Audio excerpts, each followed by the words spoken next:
First of all, I want to say greetings to the 12 tribes of Israel, dispersed, not destroyed. All praise to the Most High Yah, and to our great sovereign nation. I just want to thank everybody for joining us here at the Awakening Remnant Coalition Dallas. Um, it is a great Shabbat day. I hope that everybody has dealt with the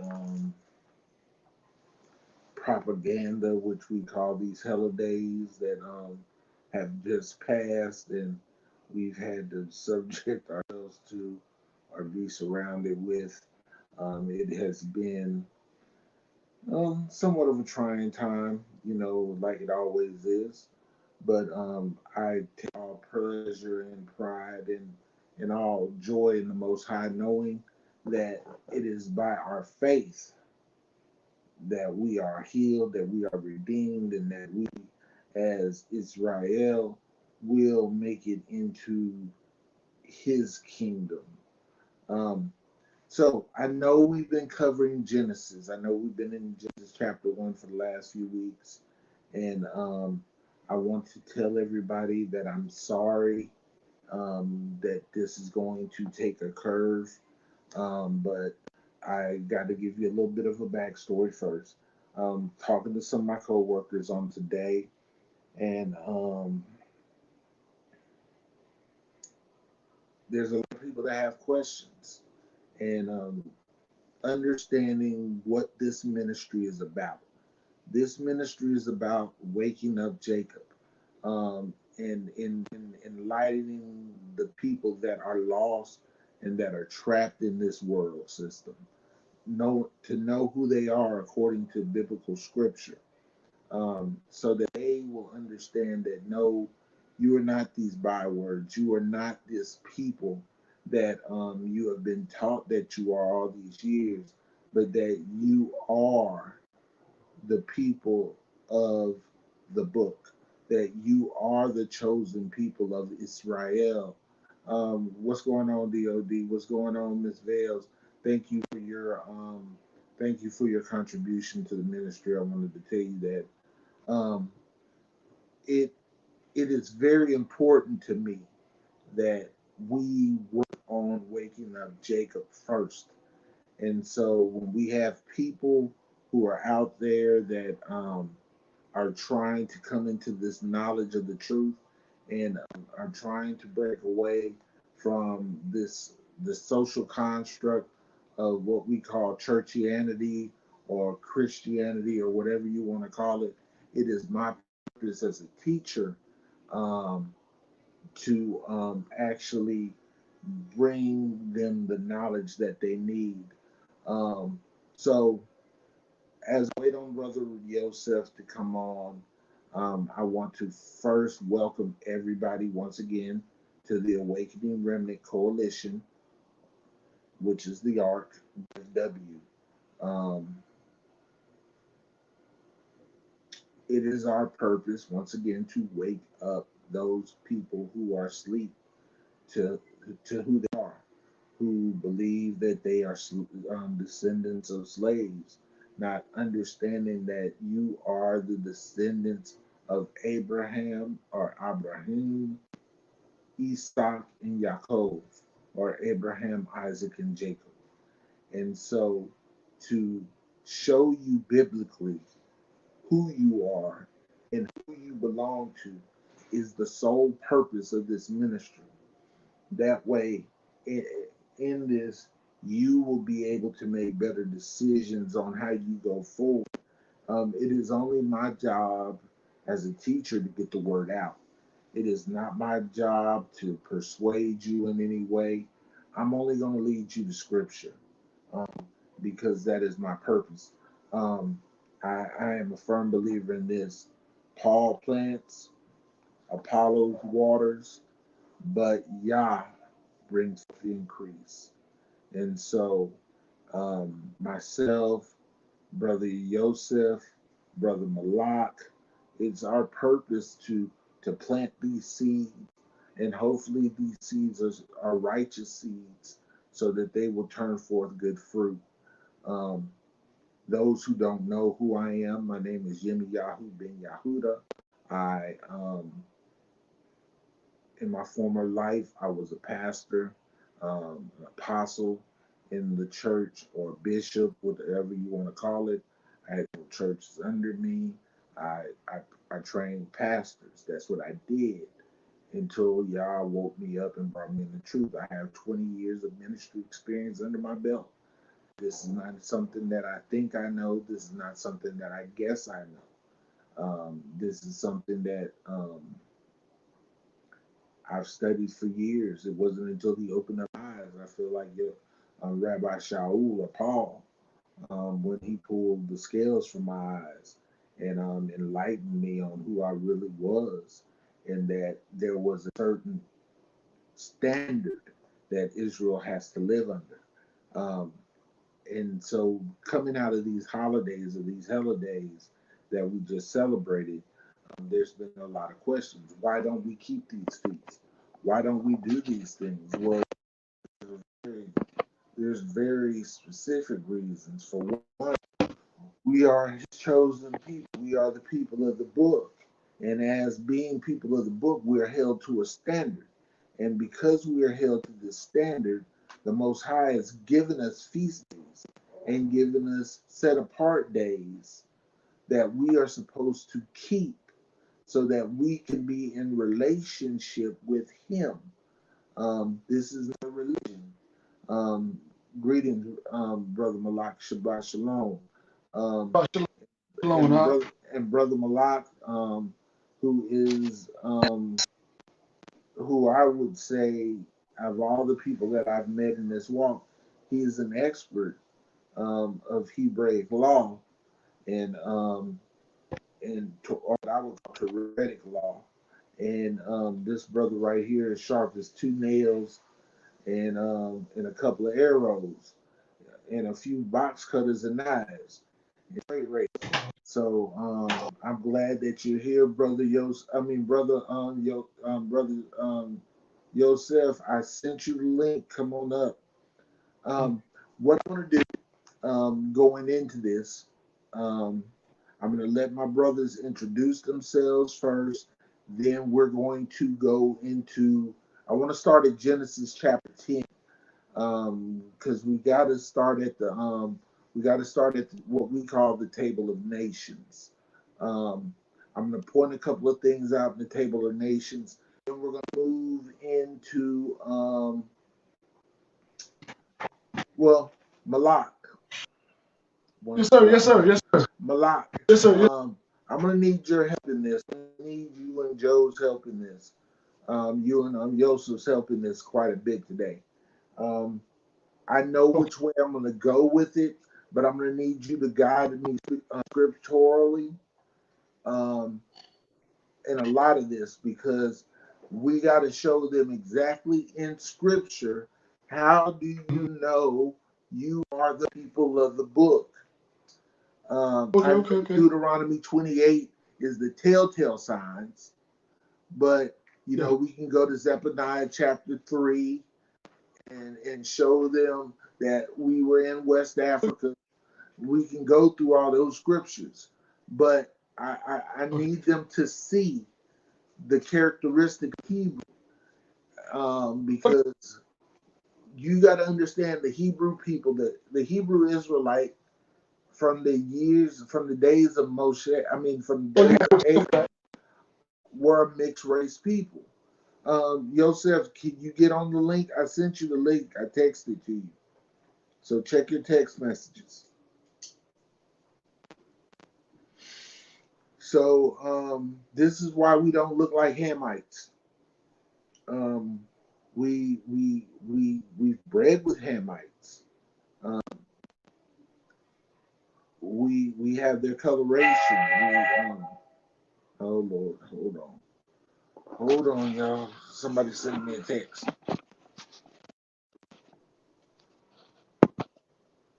You don't have the link. Hopefully I can.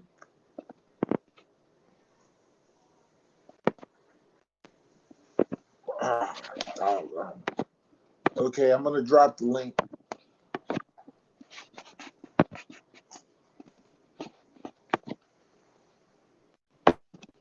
I'm gonna to drop the link in the chat. I'm gonna try to drop the link in the chat. Sorry, y'all. I gotta send them this link.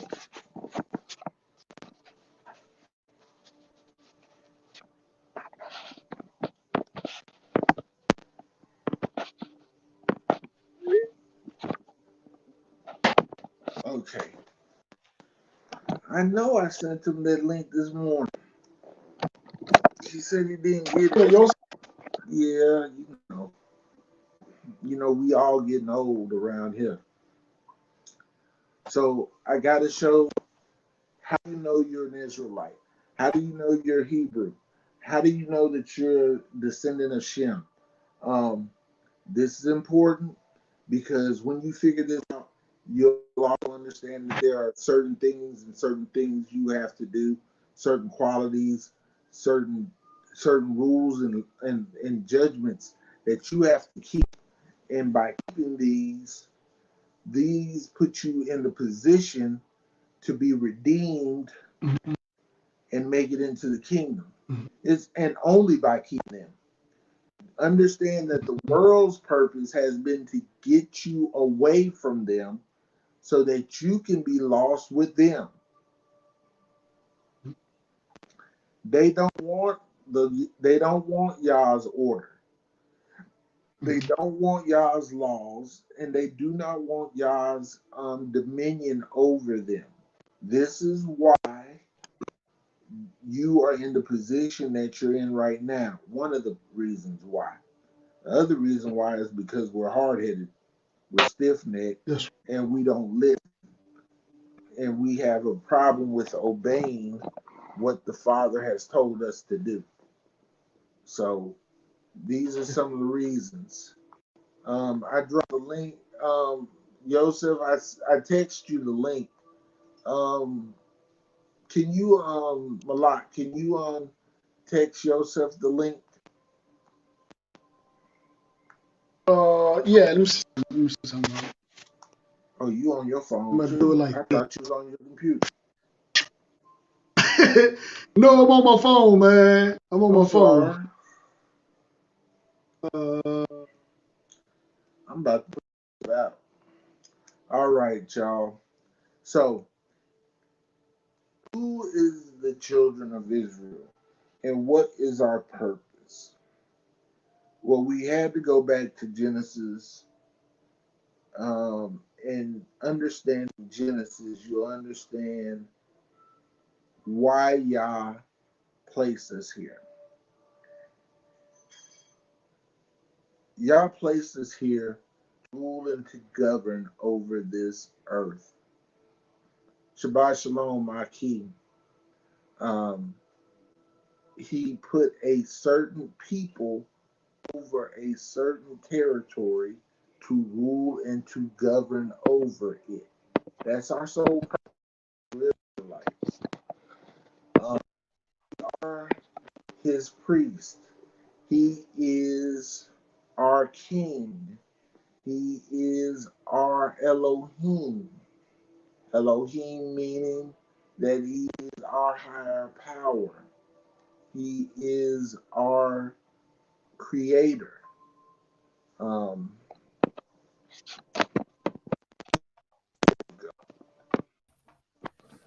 You're buffering, you buffering real bad on my end. Am I buffering? Am I still buffering? Yeah, you're buffering real bad on my end.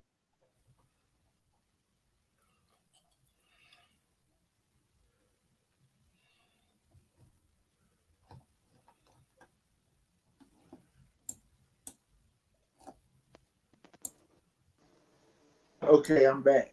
Is that good? Shalom, Joseph.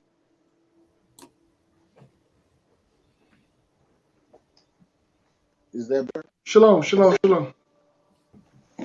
Shalom. Thank you. Is that better?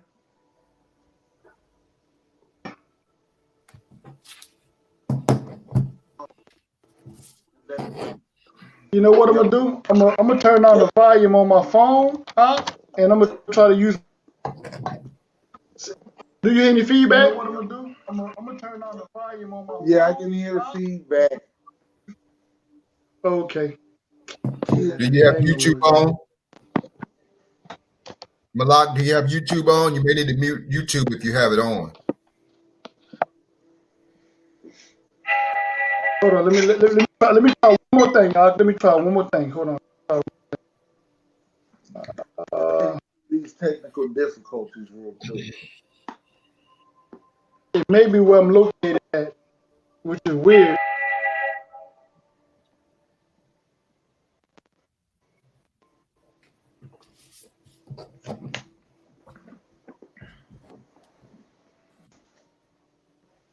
Okay, can you hear me, Malak? I mean, Yes, can you hear me?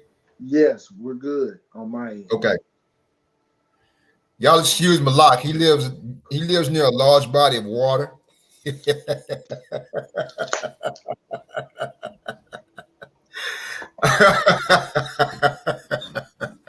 So he gets a lot of interference and internet issues from time to time. Hey, go ahead and introduce yourself to everybody that you had the screen. Shalom, peace, and blessings, family. This is brother Yosef Ben Yisrael with the Art DFW, one of the I guess leaders or whatever your servants, whatever you want to call us. Just glad to be here with you this morning again on the Shabbat. Was able to enjoy my day off yesterday, and just thrilled to be here with you all again. Background, my personal background coming out of 30 plus years of ministry, Christian ministry out of the Christian church. One assignment that I had was led to my awakening is as I was in charge of the Wednesday night Bible study, and we were studying the book of Leviticus. And having read the book during that time, in my preparations for reading and studying the book of Leviticus, the Ruach opened my eyes to the fact that those of us who are those of us who have come out of the Christian church, those who are some who are still in the Christian church, that we do absolutely none. We follow none of the virtually none of the law, statutes, and commandments that are written in this book. That we say that we believe the book from cover to cover, yet we teach, and I taught. So I'm not throwing stones at anyone. I taught that we're no longer under law but grace. That the law is done away with. Those things being taught, those doctrines of demons. That Jesus paid it all, and that we don't have to do any of those things anymore. But having read, studied, and in preparation for teaching the book of Leviticus, it just in my spirit and the Ruach, I was disturbed. I was deeply disturbed, and so that was the event, or one of the primary events that precipitated the Ruach leading me not just to have my eyes open, because I'm going to tell you this right now. Many of the Christian pastors and preachers that are in that system know it's full of paganism, full of idolatry,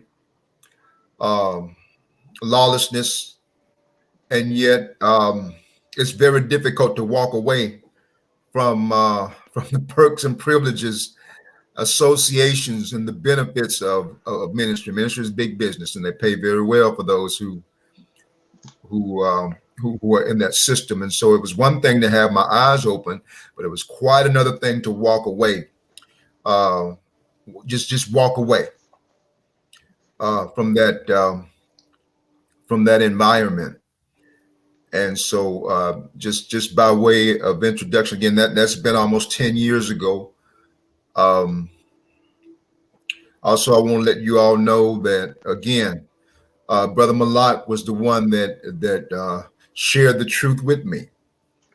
And this is one of the most important aspects that we need to understand, that Brother Malak and myself, at the time that we were discussing these things, and this was right at the time that I was going through the situation with Leviticus and the Bible studies, is that it wasn't his presentation skills, it wasn't his debating skills, it wasn't his talent in or skill in Hebrew apologetics, Hebrew Israelite apologetics. It was this simple fact: he was obedient in sharing the truth with his fellow brothers and sisters, and the Ruach had impressed upon my heart and my spirit that what I was hearing was in fact the truth. And so there wasn't a lot of arguing and debating and arm twisting and trying to get me to see, because you can't make a blind man see. You can't wake someone else up that doesn't want to be awakened. And I just want to share that encouragement with those of us. We have family members, friends, co-workers that we love dearly, and we're sharing the truth with them, and they're just not seeing it. And it's frustrating. It's frustrating, and it's tragic, and it's sad. But again, the only responsibility we've been given is to share the truth. We're not the judge. We're not the prosecuting attorneys. We're witnesses, and we bear witness to the truth, regardless of whether anyone believes it or not. And so I just want to encourage all of you, because again, this holiday season is a tough time for us. Those of us who grew up with the family gatherings on Thanksgiving, Christmas, and the Christmas trees and the mistletoe and the Christmas carols and the chitlins and the hog maws, and you know, some of those of you that are from the South, from down on the Gulf, the gumbo, and it's difficult to give that up. It's difficult to go to your parents and your grandparents, and they're asking you, "Well, did you go to church on Sunday? Did you go to church today?" And you say, "No, Mama." They're very difficult. Hallelujah. Very difficult for those spouses. Again, for those of you that have spouses that just don't see it, it's very, very difficult. Been there, done that, doing it right now. Your children, it's very difficult. That shit is nasty. That's your opinion. They nasty, but they taste good. And listen, they are nasty. They are in fact nasty. But let me tell you something. You know, it's been almost 8 years since I've had any pork, but don't get it twisted now. The mac rib sandwiches hurt my feelings, and when they bring them mac rib sandwiches out and show them on the commercial screen, hurt my feelings. That just that bacon, that thick slice bacon from Costco. Goodness gracious. Chitlins with the hot sauce. You know, my flesh cries out for that stuff. My flesh cries out for those things, but thank Yah, Torah Rabbah, to the Most High, for him waking me up to the truth and then giving me the discipline. Giving me the discipline to be able to avoid those things. Hallelujah. Yeah, and the obedience, being obedience. Obedience is a discipline. It's a discipline that's developed by a person whose eyes has been open to the truth. Obedience is the next step. Obedience, even in the Christian church, and we say the law done away with, and we say this all the time. Obedience is better than sacrifice. Obedience is better than sacrifice. That's one of the primary mantras in the Christian church. Obedience is better than sacrifice. And then we turn around and say, well, the law is done away with. We don't have to obey the law. We don't have to keep the law. And that's why in Christianity, they just got a brother that calls it Christian sanity. It's just exactly what it is. And so it's just, again, having said all of that, I just wanted to encourage you all, brothers and sisters, to stand strong. To those of us who endure to the end shall be saved. And Hamashiach put it like this: if you love mother, father more than me, you're not worthy of me. Hallelujah. And that's just the way he put it. He said, you take up your cross and follow me. Unless you take up your cross and follow me, you're not worthy of me. If you deny me before men, I'll deny you before my Father. These are things that Hamashiach says. Isn't that right, Malak? That's right. That's right. That's right. He came. He was hard. He wasn't no little sissy. He wasn't that little old effeminate sissy running around floating. There he is. That little effeminate sissy. No. He brought it. He was hard. He brought it. Said, if you're not yoke with me, you got to yoke up with me. He was an austere man, bro. He was serious, man. He was an austere man. Oh, let me go. I got my dad. My dad is dying. I got to go. Let the dead bury the dead. Come on, follow me.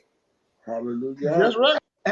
See, Christian church doesn't teach that Jesus. That's right. That's right. They don't teach that Jesus. Mm-hmm. Yeah. Malak, family. Yeah. introduce yourself. Yeah, shalom. Okay, shalom, family. Shalom. Brother Malak. I'm humbled.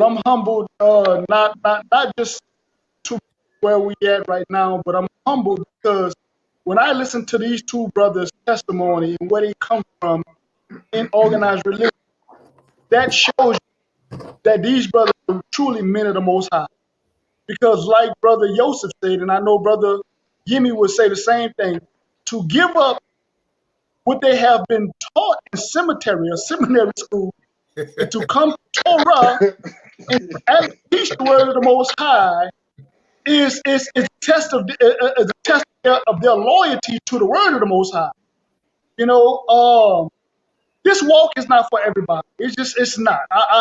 I've been called being in the cult. I've been called crazy. I lost my mind. You know, I accept all that. You know what I'm saying? Because for me, you know, just to hear the voice, and let me share this for 1 second. A lot of the things that are said in the Bible, you know, my sheep know my voice, you know, and all these things, like all these quotes and cliches and parables. The reason why we don't understand them because we don't put a cultural aspect behind it. You know what I'm saying? We just read it at face value. But if you ever been on a farm and you seen a goat or a sheep herder, and you try to call those sheep, they're not going to answer, but they'll answer to their master. You know what I'm saying? This book is surrounded about culture and agriculture, customs, and we have assimilated into European society, and we're happy with nothing. Let me explain this here. We've been in this country over 400 years, and this country just gave away $900 billion in a stimulus plan. $900 billion. $1 billion. It takes 100 million to get a billion. So they go 900 billion. And out of that 900 billion, you're going to get $600. And your children and your children's children and your children's children going to pay that back through servitude, through taxation. And y'all happy with that when there's only 330 million people in the United States. They could have gave everybody $1 million, but they're about to give Israel hundreds of millions, and y'all happy with that because y'all rather serve Western society than to serve the Most High. See, the problem is you can question whether we Hebrews or not, but the mere fact of it, you still a slave. You can question whether we Hebrews or not, but the mere fact that you are a slave to your ignorance, and you're a slave to a society that don't give two damn flies about you. And the Most High is telling you through his records, through his words, through his prophecy, through his teaching, to come back. Because guess what? Even though we've been in this place for 400 plus years at 13%, we don't even own 13% of the country's wealth. We own less than 1% of the wealth. So the country's telling you by design how they feel about you. But you'll question what we say. I don't control none of this here. The very people that you're electing and voting into office showing you that they don't give two dead flies about you, but you're gonna question brothers that's trying to teach you and wake you up. You don't have no land, no language, no culture, no nothing, and you're satisfied with that. And you are great people. Now, again, you hear people talk about what Illuminati this, Illuminati that, with the New World Order. The New World, if you don't understand the Old World Order, you can never understand the New World Order. The Old World Order was you as kings and priests. You were the ruling class. And the New World Order is to make sure that you never do that again. That's what this book is about. This book is about bringing you back into kingship, bring you back into royalty, bring you to back to priesthood, bring you back into the ruling class of this planet. But you satisfied with being slave. You satisfied. And guess what? Yemi and Brother Yosef can tell you, I got a nice house. I got my own company. I could be one of them Negroes that said, man, let them Negroes starve to death. I'm poor just like y'all poor. My bill's just bigger. But the fact of the matter is, this country just in debt, they owed us $14 trillion in debt. That's not talking about interest. But they just gave up $90 billion for a vaccine. You ought to feel like a fool. You ought to feel stupid because they're showing you how much they care about you. So the people that's questioning whether we are, we can go to books 200, 300, 400 years old tell you that you're the people. Because again, we go through the Bible and show you that you're the people based on the prophetic nature, based on the description, based on geographical location. But you don't believe in the word of Yah. But I could give it to you. The white man tell you who you are. You'll believe him though. We could go to literature and I could show you what he said about you. He's been on this for years. But you're religiously join a church that will break every law, every commandment, every statute, everything that the Most High say don't do, and you wonder why you can't get nowhere. But you believe in the Most High. Just be alive. Something is wrong. But anyway, family, that's my rant for the day. My people, please, we face the lack of knowledge. Let Brother Yemi give us this knowledge. Let's get this working. Let's get this knowledge. Let's get this knowledge.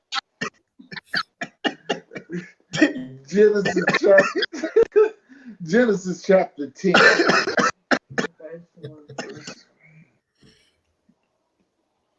You know? We're going to start at verse 1. Okay. First of all, we got to go through the table of nations so you can understand what nations are. Understand this. These are the prescribed nations of the world.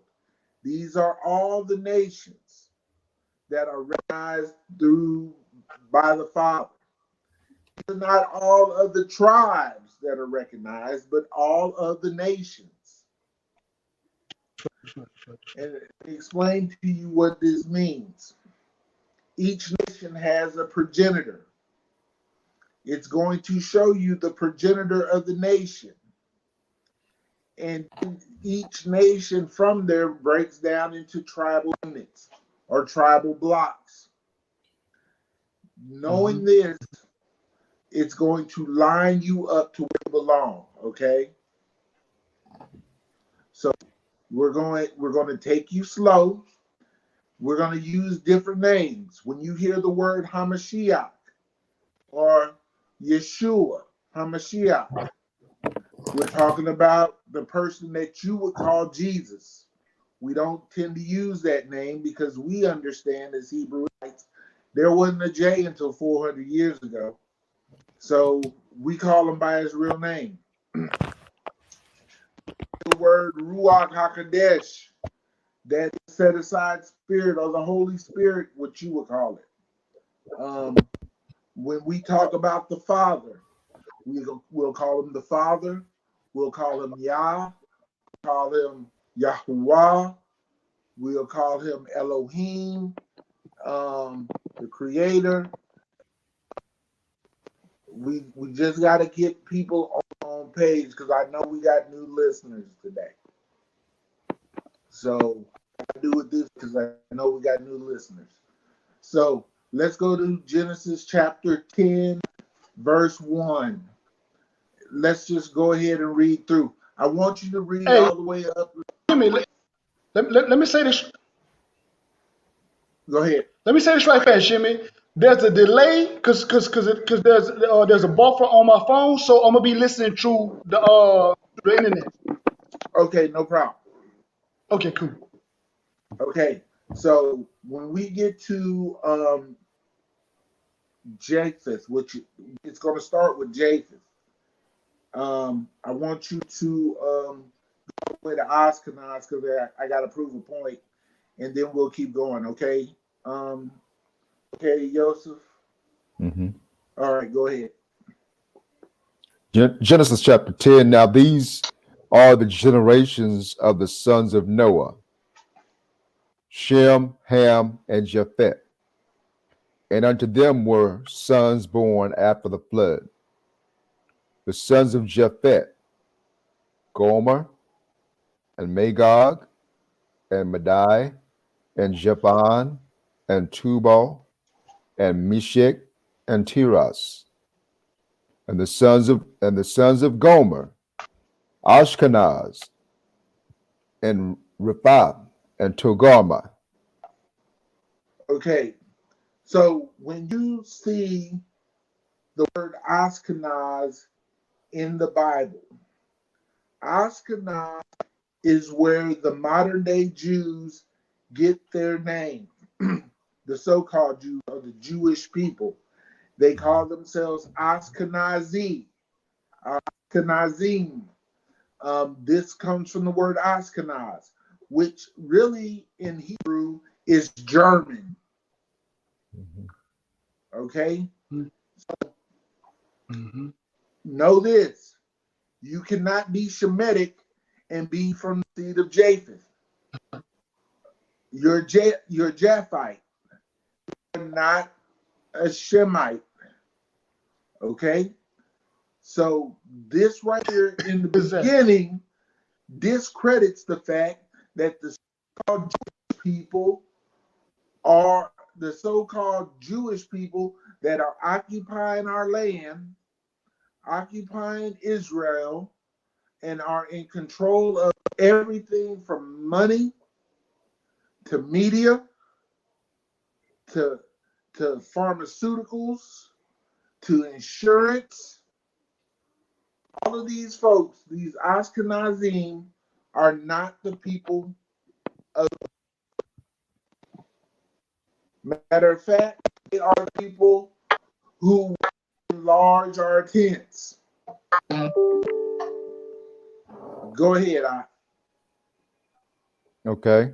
And verse 3. And the sons of Gomer: Ashkenaz, and Rephath, and Togarmah. And the sons of Javan: Elishah, and Tarshish, Kittim, and Dodanim. By these were the isles of the Gentiles divided in their lands, every one after his tongue, after their families, in their nations. Okay, the Isles of the Gentiles, the Caspian Sea, the Black Sea. Help me out, Malak. The Caspian Europe. Black Sea, Europe. One thing, Yemi. I want the people to write this down. I want everybody to write this down. Again, I'm having issues, but I can hear it's delayed. But I want everybody to write Boy, let me tell you, when I tell you that the enemy don't want this out,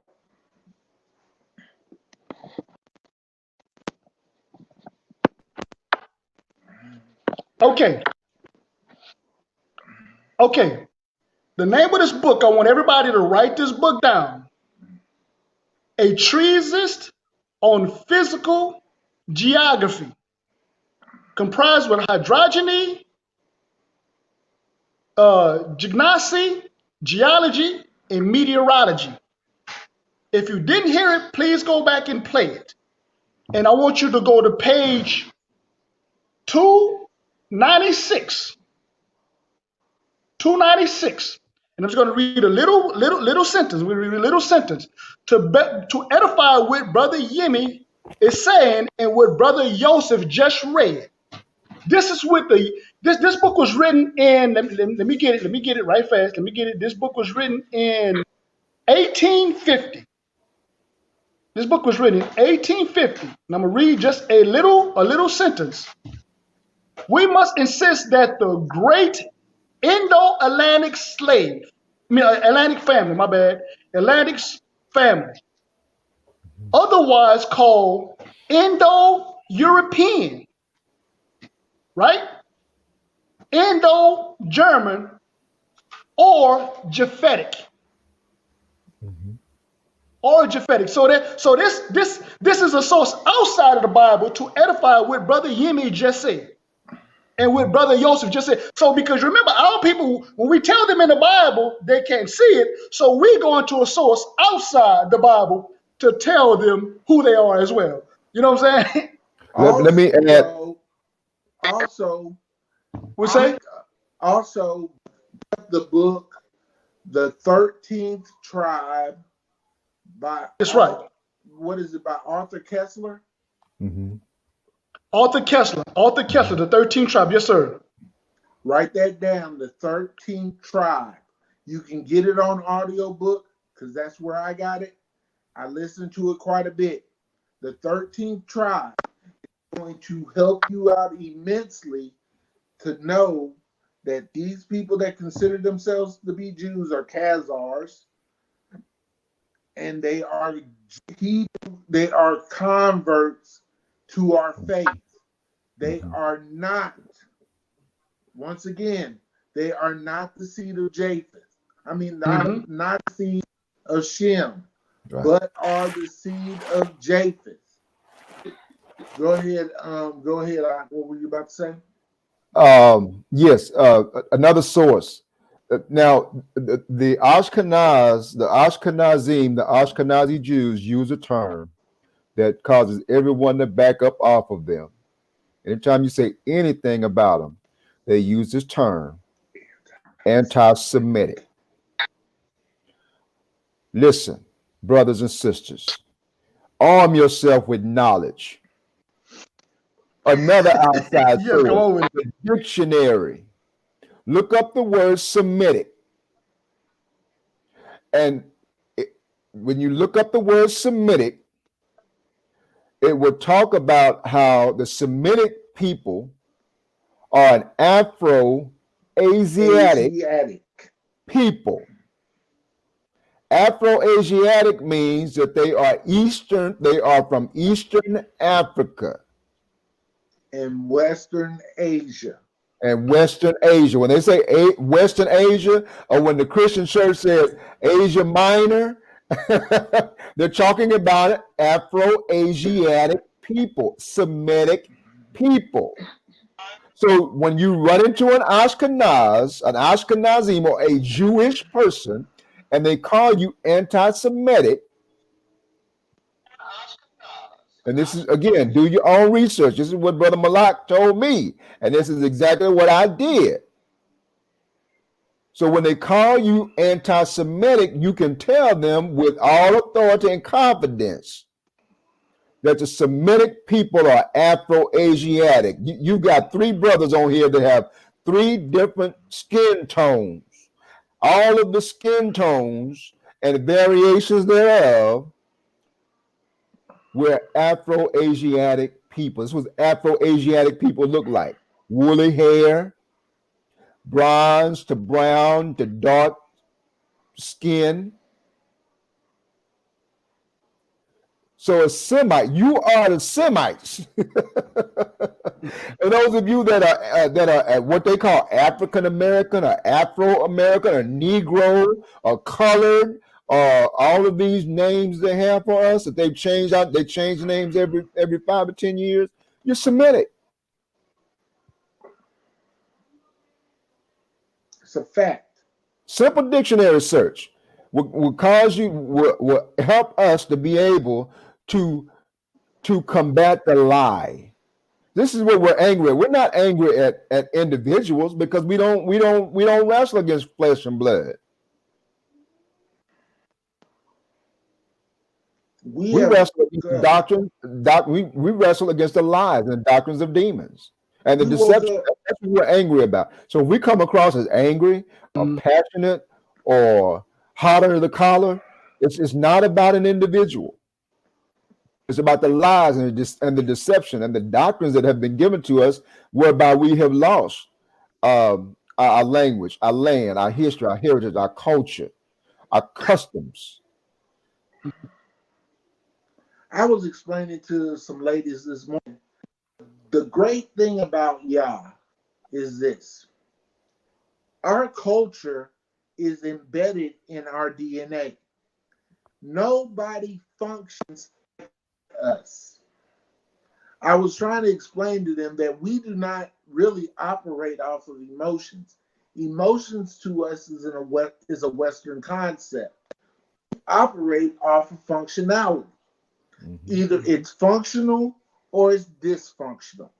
And I was trying to explain to them, when you look at Black folk or the so-called Negro in America, when we explain stuff to you, we explain stuff how it functions. It's important. I use this example. I'm feeding that Negro with a long handle spoon. Which one of those words? Don't you think that's hate? To draw away from someone? That would be the function of hate. Remember when our parents used to say, well, you don't love me. And our parents would say, didn't you eat today? Did you one day water on? Didn't you able to take a bath? Don't you got clothes? That's a function of love. It's not an emotion, it's functionality. And these are things that are embedded in the Hebrew psyche, because they can take away your culture, but they cannot take away your genetic makeup. They can breed us out, but we breed strong. Do you know it only takes one generation to turn anything of another race, Black or Hebrew, but it takes 3 to 4 generations to turn us to something else in appearance? That's what we mean by our melanin be popping. It's hard to water a Hebrew down. You can't. Go ahead and finish reading chapter 10. Then we're going to go into Deuteronomy. Or we need to go into Exodus first, because then we got to go through. Go ahead, go there first. Go ahead and read. Finish reading Genesis chapter 10. Okay, verse 6, chapter 10, Genesis chapter 10, verse 6. And the sons of Ham, Cush, and Mitzrayim, and Put, and Canaan. And the sons of Cush, Seba, Havilah, Sabta, Ramah, Sabteka, and the sons of Ramah, Sheba, and Dedan. And Cush begot Nimrod, and he began to be a mighty one on the earth. And he was a mighty hunter before Yahuwah. Wherefore it was said, even as Nimrod, the mighty hunter before Yahuwah. And the beginning of his kingdom was Babel, and Erech, and Akkad, and Calneh in the land of Shinar. Okay, the land of Shinar. Babel is in what we would call today Iraq, modern day Iraq. The original people of that region were not Shemitic. Listen to me. We're not Shemitic. We hung out there. But the Cushite, Hamitic people inhabited that area. I have to let you know that. Go ahead. Verse 11, out of that land went forth Ashur and builded Nineveh and the city Rehoboth and Kala. And Rezin between Nineveh and Kala, the same is a great city. And Mizraim begat Ludim and Anamim and Lehabim and Naphtuhim and Pathruzim and Kasluhim, out of whom came Philistine and Caphtorim. And Canaan begat Sidon, his firstborn, and Het, and the Jebusite, and the Amorite, and the Girgasite, and the Hivite, and the Archite, and the Sinite, and the Arvadite, and the Zemarite, and the Hamathite, and afterward were the families of Canaan, of the Canaanites spread abroad. And the border of the Canaanites was from Sidon, as thou comest to Gerar, unto Gaza, as thou goest unto Sodom and Gomorrah and Admah and Zeboim, and even unto Lashah. These are the sons of Ham, after their families, after their tongues, in their countries and in their nations. Hold on for a second. Hold on real quick. I want you to listen to the names that were said for the Hamites. It's very important because a lot of people nowadays, Arab people, will tell you they are Shemites. Natharim. Listen to the names, the names on the names. It's very important that you hear this because they have Hamitic backgrounds. Now listen, just because you speak a Shemitic dialect does not always make you a Shemitic race.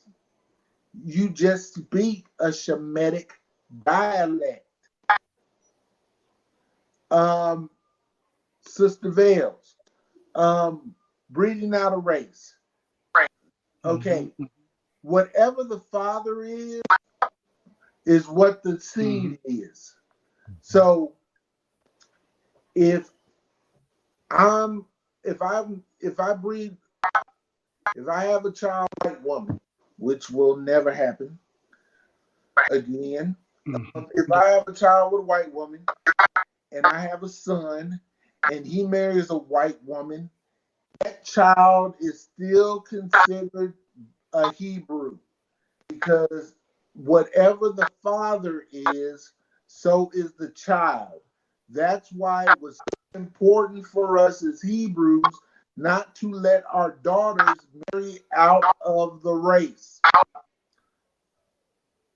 We could marry different tribes inside of Israel, but we did not let them marry outside because we did not want to bring in bastards or bring in strange people into our lineages. Because 9 times out of 10, when the father leaves or if the father dies, the father would the wife would end up going back to her father or to a brother. That's why that's I hope that answered your question. In terms of also to add to that, brothers and sisters, listen. The overwhelming majority of people that we deal with are Christian. Okay, and one of the words that I want to help us. I want to help you communicate with Christians. That's one of my functions, to help our people, help Hebrew Israelites communicate and relate to Christians. One of the words we want to strike out of our vocabulary, Mr. and Mrs. Vale, and all of you on here, strike out race. Race is not in the Bible. We're talking about nationality. The Father dealt with nations, most specifically Israel. In terms of the covenants, he dealt with Israel. Race was not a part of the equation. Race is a social construct that was invented by the Europeans, invented by the Gentiles. But before the 1400s, before the 15th century, they didn't call each other black or white. White is an American term. Even now, white is an American term. When you go back over across the water, they say, well, he's English, Irish, Italian, Nigerian, French, German. They don't use white and black. We do that. We in America did that, and they did that to advance white supremacy. So when we're talking with people, to get people to when we're communicating with people, again, we want to take race out of the equation, because, again, if we're sharing the truth with people, sharing the truth with individuals, then you don't find race in the Bible. So if we don't find it in the Bible, then why are we using the term? Because we've been conditioned to use that term. Because this is what's being dealt with in Genesis chapter 10, that Yemi'el has led us to, that they're not dealing with race, they're dealing with nationality. These are nations. These individuals begat nations. The Most High told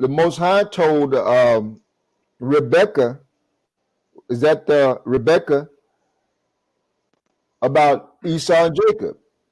Why are they in my? Why is all this turmoil inside of me? He says, you have two nations in your womb, two nations, two natures of people.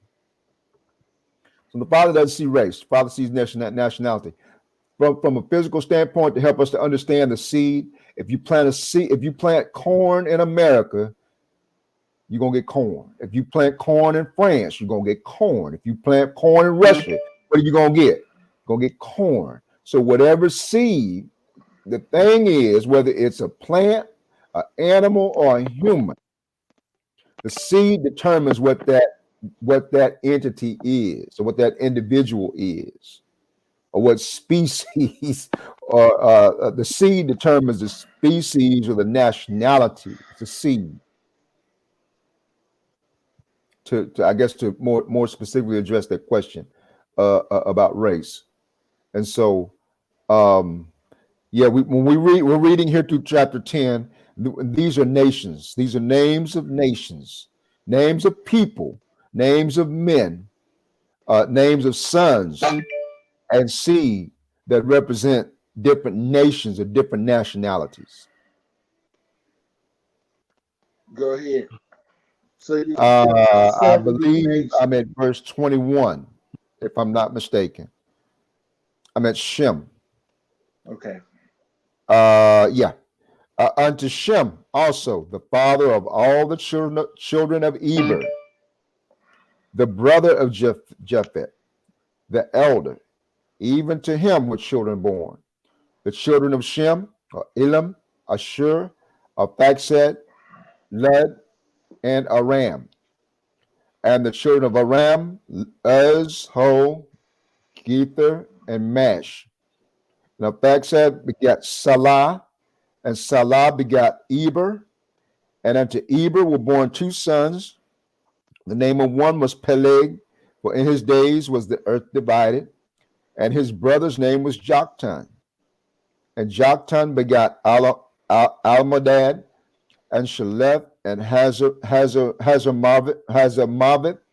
and Jerah, and Hadaram, and Uzal, and Diklah, and Obal, and Abimael, and Sheba, and Ophir, and Havilah, and Jobab. All these were sons of Joktan. And their dwelling was from Mishah, as thou goest unto Sephar, a mount of the east. These are the sons of Shem, after their families, after their tongues, in their lands, after their nations. These are the families of the sons of Noah, after their generation, in their nations. Hold up, And by real quick. these were the nations divided in the earth after the flood. Hold on. We get the word Hebrew from our ancestor Eber. Eber. Mm-hmm. The real word is not Hebrew, it's Ibri. Ibri. Mm-hmm. We are the Ebrium, Mm-hmm. but we say Hebrew, but it's actually Ebrium Ibri. or the Ibri, Mm-hmm. singular, plural, Ebrium. Ibri. Mm-hmm. Mhm.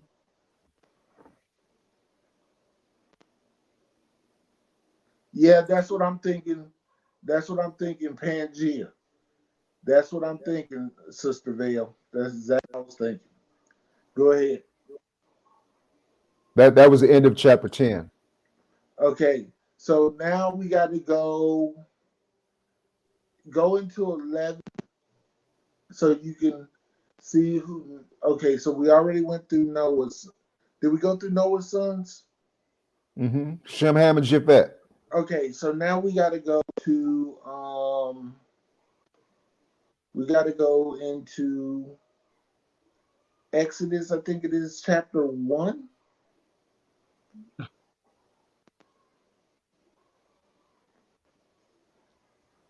We just went over Exodus. Shemot. Talking about the names. Yes. Okay. But when you go to the lineage, Yes. Exodus chapter 1 start off with yeah. Exodus chapter 1 go into start with the lineage, the names. Yes. Exodus chapter 1. Now these are the names of the children of Israel, which came into Egypt. Every man and with his household came with Jacob: Reuben, Simeon, Levi, Judah, Issachar, Zebulun, and Benjamin, Dan and Naphtali, Gad, and Asher. And all of the souls that came out of the loins of Jacob were 70 souls, for Joseph was in Egypt already. You want me to keep going? Yeah. And Joseph died, and all his brethren, and all that generation. And the children of Israel were fruitful, and increased abundantly, and multiplied, and waxed exceeding mighty, and the land was filled with them. Now there arose up a new king over Egypt, which knew not Joseph. And he said unto his people, behold, the people of the children of Israel are more and mightier than we. Come on, let us deal wisely with them, lest they multiply.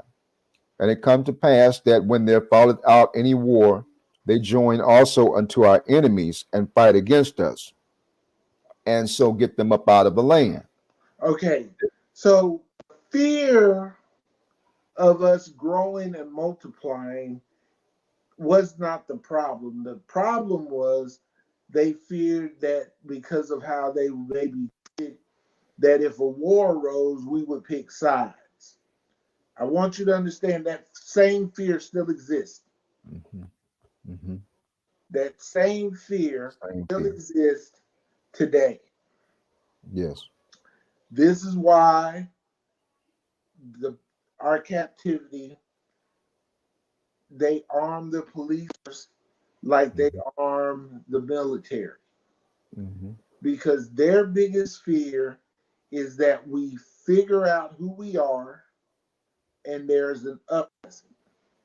I want to tell you this because of the fact that we, knowing that we are Israel, we will learn that we won't have to fight a war.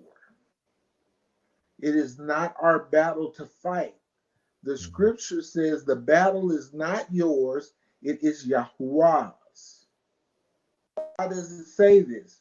Because our Elohim is going to redeem us. He is going to bring us out of our captivity. He is going to liberate us. He is going to free us from this oppression. And you can't slap box with Yah. And so it don't matter how many missiles they power up with, how many the nuclear arms race was not about destroying other nations. It was prepared for the battle against the Father. Mm-hmm. Contrary to popular belief, they know who we are. Mm-hmm. And they know who is coming back to regain us. Mm-hmm. Let's go to Deuteronomy, since we've gone over the nations. Have we gone over the nations? Going over what? Have we've okay, so we've done. We've laid the footwork, the groundwork to show who the Shemitic people are, Mm-hmm. and who we are, and who the we've laid out the groundwork of who the Shemitic people are, and now we've laid out the groundwork of who the Hebrews are, and from the Hebrews now we've laid out the groundwork of who the Israelites are. Remember, we are Hebrews because we're descendants of Eber, but we're also Israelites because we're descendants of Jacob.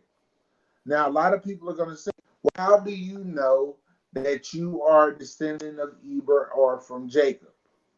Well, there's a way. Understand this. When Yah brought us out of our captivity in Egypt, he established us as a nation. And by establishing Israel as a nation, he gave us laws, statutes, and commandments.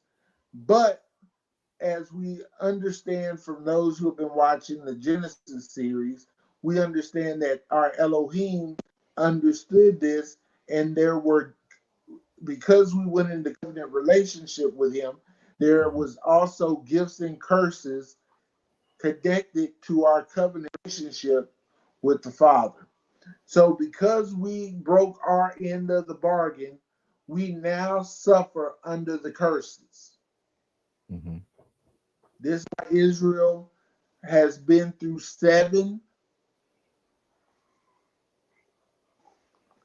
captivities throughout Scripture, one being the last. Brother Yemi, Yo, let me add to that real quick. go ahead. Make when we're communicating to our brothers and sisters who are still asleep, keep it simple, beloved. Keep it simple. And we have to control, we have to redirect the narrative and understand there's nothing new under the sun. That the same situation that existed in Egypt, the same strategy, the same scheme, it is this very same scheme to this very day, the very same fear to this very day. That we as a people, we are a mighty people. We are a people. Every place that we've ever been, that we've been enslaved in, we built that nation to become a superpower. That began in Egypt. Egypt was the superpower on the planet because of us. Yes. That the people of Egypt were afraid of us. They were afraid of our military prowess. They were afraid of our strength. That's what we call, as we go throughout as Yemi says, there's seven captivities. That pattern is consistent throughout the Old Testament, even coming up to the time of Christ. That we were in bondage. The nation was the nation that all of the nations, each of the nations that had us under their rule were afraid of us, and we were put into captivity. We were placed into captivity by these people, by these nations. Nothing new under the sun. Patterns 2, 4, 6, 8. Then you know the next number is 10 because you've got the pattern.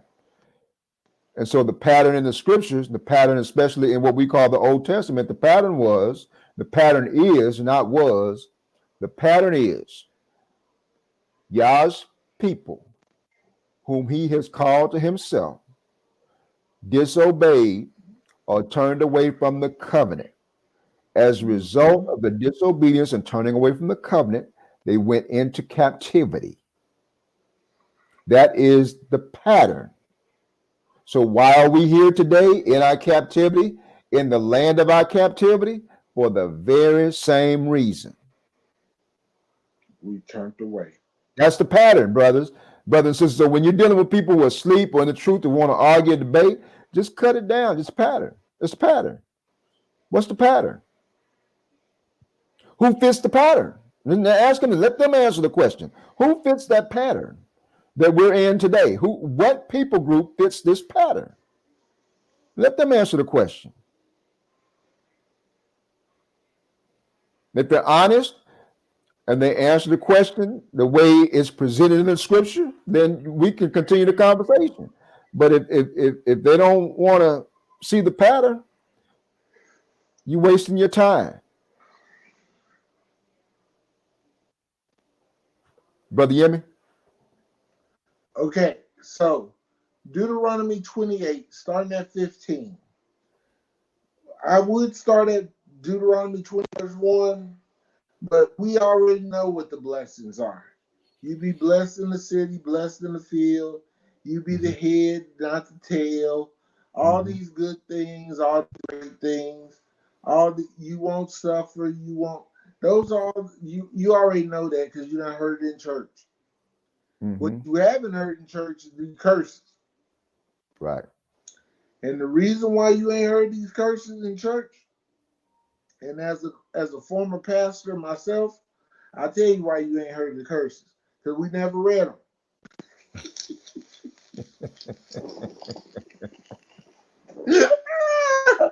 We never read them. We stop at verse 14. That's it. We stop at verse 14 and trot all over the church and run laps around the church. Talking about we the lender, not the borrower. We lying. Uh-huh.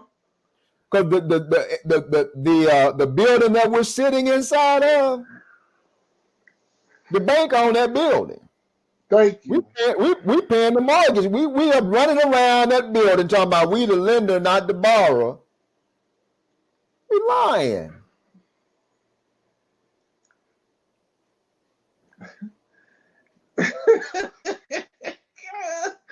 Did somebody paying that mortgage every month, and it's even worse now. This is sad. This is what makes me want to weep right now. Our people,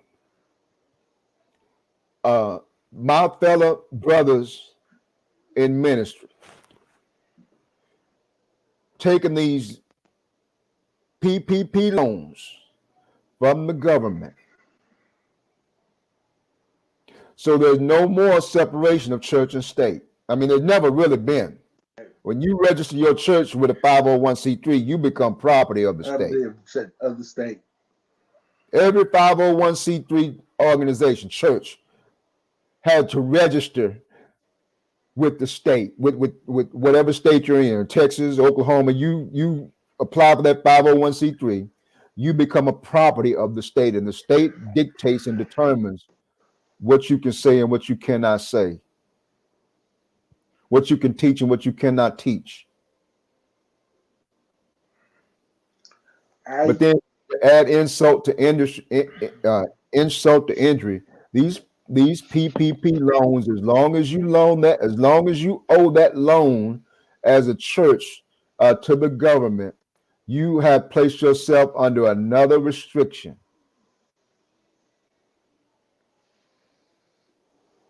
Yes, the building fund, absolutely, the building fund. So, and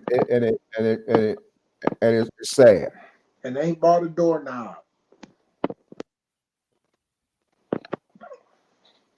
Sad. We're Ain't being led bought like a sheep. We're being doorknob led like sheep to the slaughter. all day long.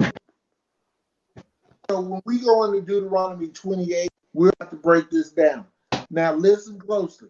If this fits you, each verse that you understand, I want you to put the number of that in the chat. We got 10 people in this chat. This means that 10 people ought to be moving. If you don't understand it, put a 0 in the chat. If you understand it, put a hallelujah or the number of the verse in the chat. Go ahead, verse You want me to start 15. at verse 15, right? Start there and go. But it shall come to pass, if thou would not hearken unto the voice of Yahuwah thy Elohim, to observe to do all his commandments and his statutes, which I command thee this day, that all these curses shall come up on thee and overtake thee. Cursed shall thou be in the city, cursed shalt thou be in the field. Cursed shall be thy basket and thy store.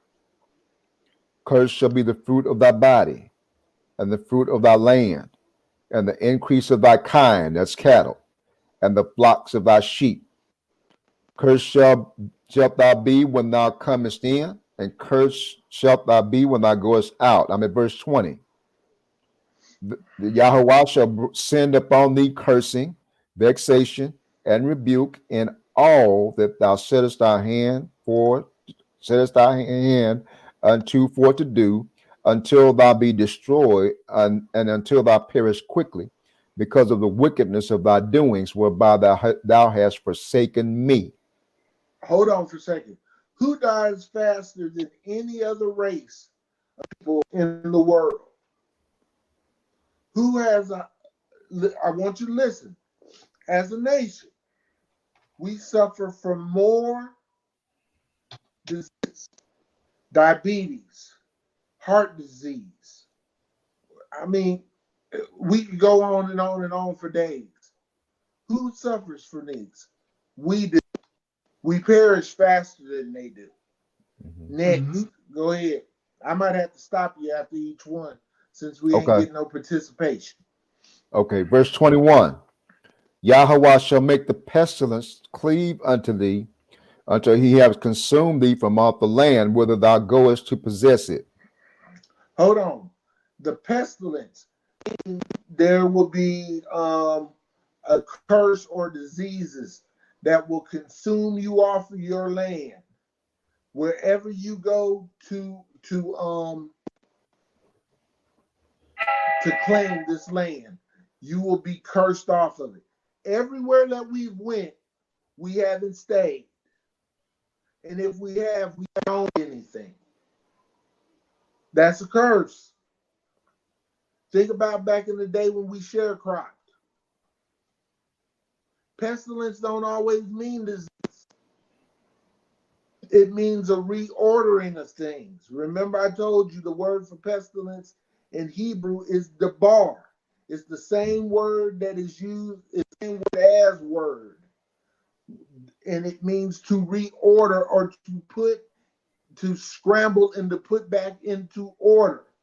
So when you are cursed, he knows you are cursed. So everything you do in the land is going to lead you to eviction. How many people of you have owned a home and have been kicked out of it? How many people have been evicted out of your apartments?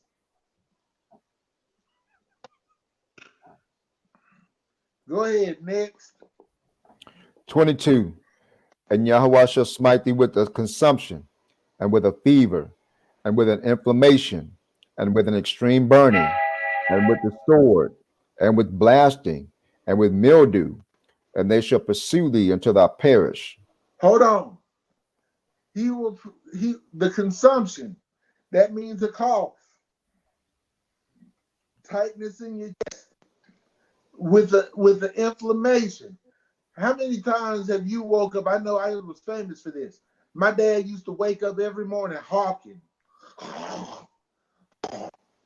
That's that old the mildew.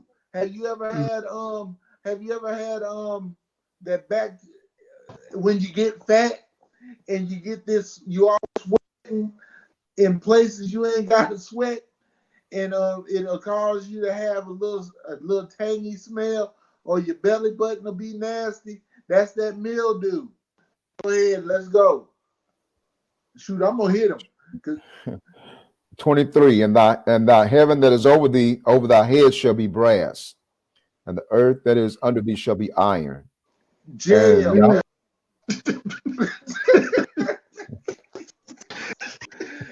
Jail.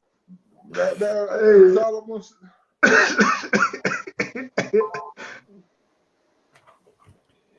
24, and Yahweh shall make the rain of thy land powder and dust. From heaven it shall come down upon thee until thou be destroyed. Yahweh shall cause thee to be smitten before thine enemies. Thou shalt go out one way against them and flee 7 ways before them. Hold on. Remember when we used to do them dang marches in the 60s and in the 50s? We march in, we shall overcome. Then them dogs get loose and them water holes and we just scatter. I'm just saying. I can't make this up. Next. Yeah. And thou shalt be removed. This is in verse 25.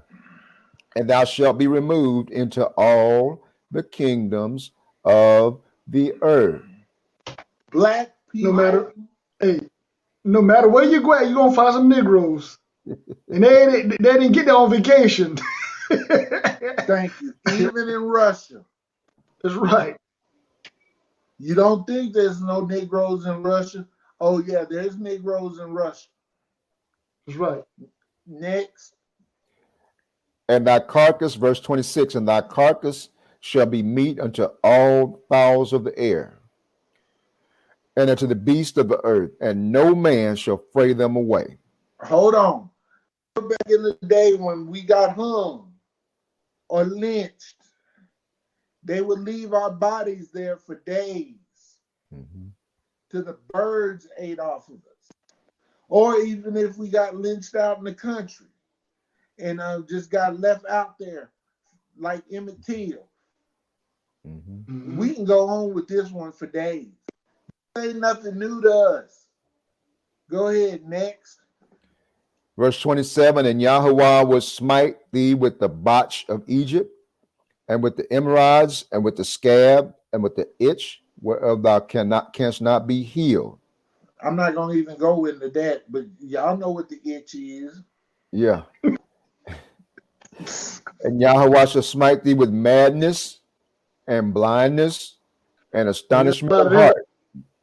Now, I'm going to talk about this part. We as a people suffer from mental illness at a higher rate than most people in the world. Blindness don't always mean not being able to see. It also can mean not being able to comprehend. We don't comprehend this system because it is backwards to us. We are blind to the ways of the system, even though we participate in it at a higher rate. We participate in it wholeheartedly. We celebrate, many of us celebrated Christmas. Guess what? Blind to the fact that you done served another deity other than the Most High. Oh, but it's Jesus' birthday. Shoot, when 4th of July come around, Negroes gonna shoot more skyrockets and firecrackers and all that, and with slaves. You know, we wasn't free. Our ancestors wasn't free. Hell, Juneteenth gonna come around, and we gonna celebrate Juneteenth.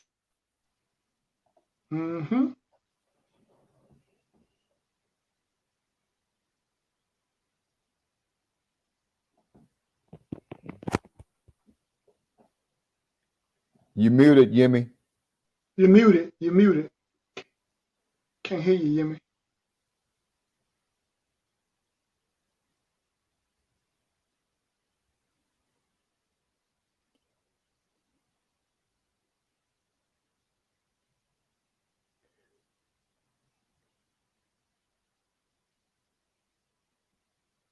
And it should astonish us why Yemi is getting himself back on. The astonishment. You all know they use the term patriot. The conservative white supremacist or whatever you want to call it, they use the term patriot. Have you all ever stopped to consider that the first person to lose their life in defense of the country, in defense of this country, was a black man? Crispus Attucks. That's right. Is he not a patriot? He should be the poster child for patriotism. Every war that this country has ever fought, they don't teach us this. Can you hear me? Yes. Every war that this country has fought, if it had not been for black folk, World War I, the Harlem Hellfighters, World War II, Red Tails. Between that, you had the Buffalo. How the West was won? You want to know how the West was won? The West was won by the Buffalo Soldiers. Go back to 24 and 25. They want to, somebody wants us to explain 24 and 25. And Yahweh shall make the rain of thy land powder and dust from heaven. It shall come down upon thee until thou be destroyed. Yahweh shall cause thee to be smitten. Well, 24 and 25. Yahweh shall cause thee to be smitten before thine enemies. Thou shalt go out one way against them and flee 7 ways before them, and shalt be removed into all the kingdoms of the earth. Now remember, we're not talking about individuals. We're talking, the Father's talking to us, speaking to a nation. That's right. And so that begs the question, what nation or what people group has experienced these calamities, have experienced these calamities as a nation? Because these things happen to it says it rains on the just and the unjust. The sun shines on the just and the unjust. But in terms of a nation of people, what people group on the planet has this happened to? As a group of people, who has this happened to, or who is this happening to? So 24. Go ahead. Rain. Look at it in the physical context and in the spiritual context. Rain. We depended on rain because we were an agricultural nation, and our blessings were tied to there being a spring rain, because that in time we would have good grazing land and that we would have good farmland. But also rain represents the blessings from the Most High. It says that your rain will turn into powder. He's saying that he ain't blessing you. Dried up. Powder and dust. You, as a nation, as a people, look at us. Yeah, there are parts of us that think we're doing lovely, but I want y'all to listen to something very carefully. When we went over the part about our heavens being like brass and our floors being like metal, we are still in prison. There just ain't bars. You are still in prison. They're just giving you a working wage and allowing you to pay your own bills. That's right. The master just ain't paying for you. He is still dictating your worth. That's right. Understand this: when you were a slave, the house Negro got more rations than the out Negroes. But the he was house still a what? Negroes got the scraps off the master table. He was snitching. And at a lot of points, he was probably his seed. Mm-hmm. And if he wasn't his seed, he was his concubine or his snitch. Mm-hmm. So I'm starting to get upset. You know, I hate this. I hate this chapter. Yemi, What? What? let me read one more excerpt out of that book I told everybody to write down, a treatise on physical geography. I'm Go going to ahead. page 297, family. And again, these books, me and Joseph talked about this earlier. These books are not only rare, but they're very expensive. And the redacted ones do not have this information in there. So you can find them on PDF, but sooner or later you won't even be able to find them. But anyway, let me read. This is the middle of the middle of the page on 297. Thus, the Jews are a people who are ever according to prophecy, dwelt alone without intermixing with the other nations to this day. Now this separate race all descended from brown ancestors. For Abraham, Isaac, and Jacob must have been as dark as Johanna, if not darker.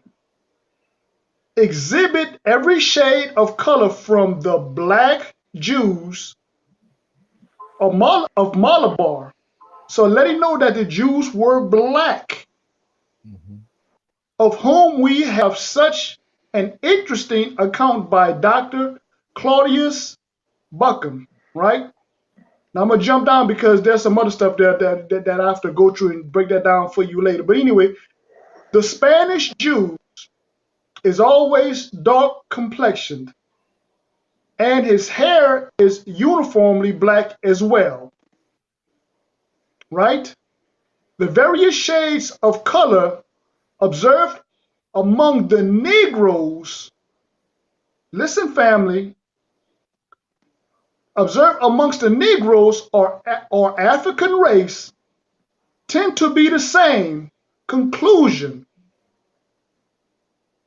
Along the coast of Guinea, which is mostly marshy and hot, we find jet black complexion, and this is the very country from which American Negroes have been derived.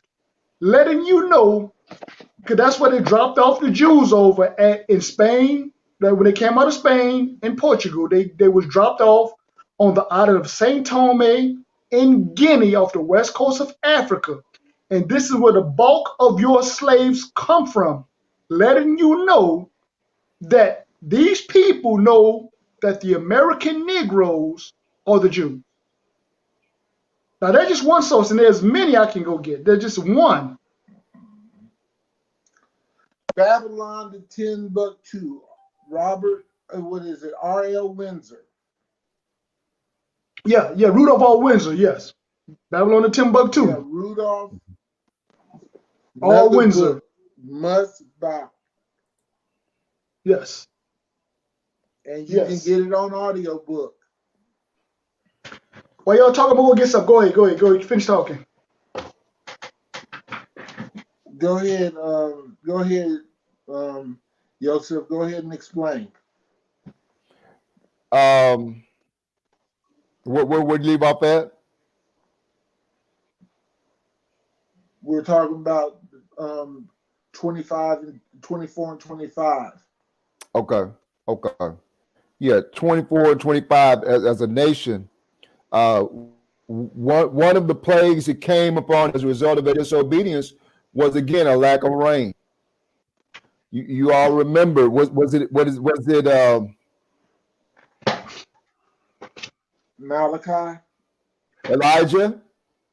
Was it Elijah or Elisha who had prayed? It hadn't rained in 3 years. And he prayed.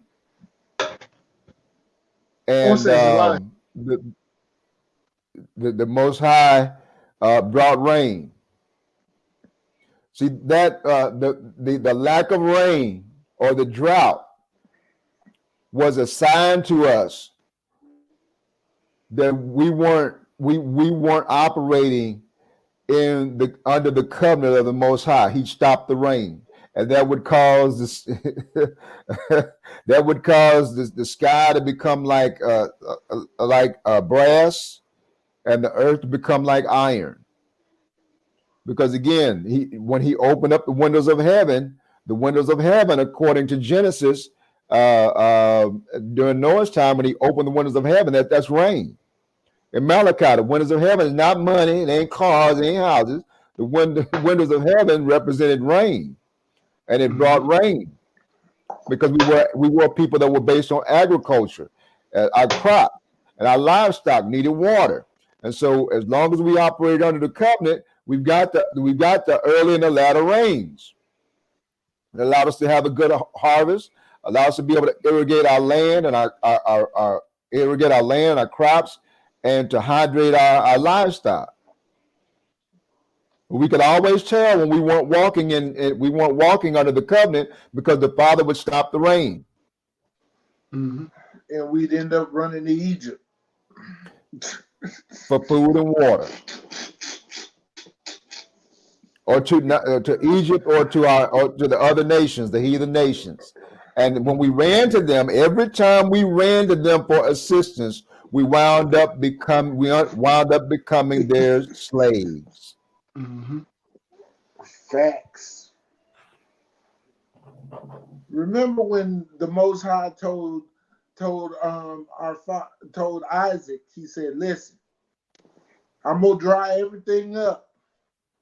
You go ahead and plant. Don't you go to Egypt, and I'm going to supply you through this well, and you're going to be all right." There are reasons why the Most High did what he did, because when you walk in his truth, it's going to rain on you. Your basket in your store will not dry up. I have done a lot of bad things in my life, and I could always tell when I'm not walking with Yah, because my basket and my store would dry up. Mm-hmm. When I was with Yah, I always had more than enough. It's crazy. No matter what it was. Remember, y'all remember when I first moved into this house, and I told y'all, I said, "Listen, I know what I got going on in this house, and I know the people not staying here, but he gonna bless me regardless." It wasn't clean until I went through that phase with them, and once they moved out of the situation, what came in return for them moving?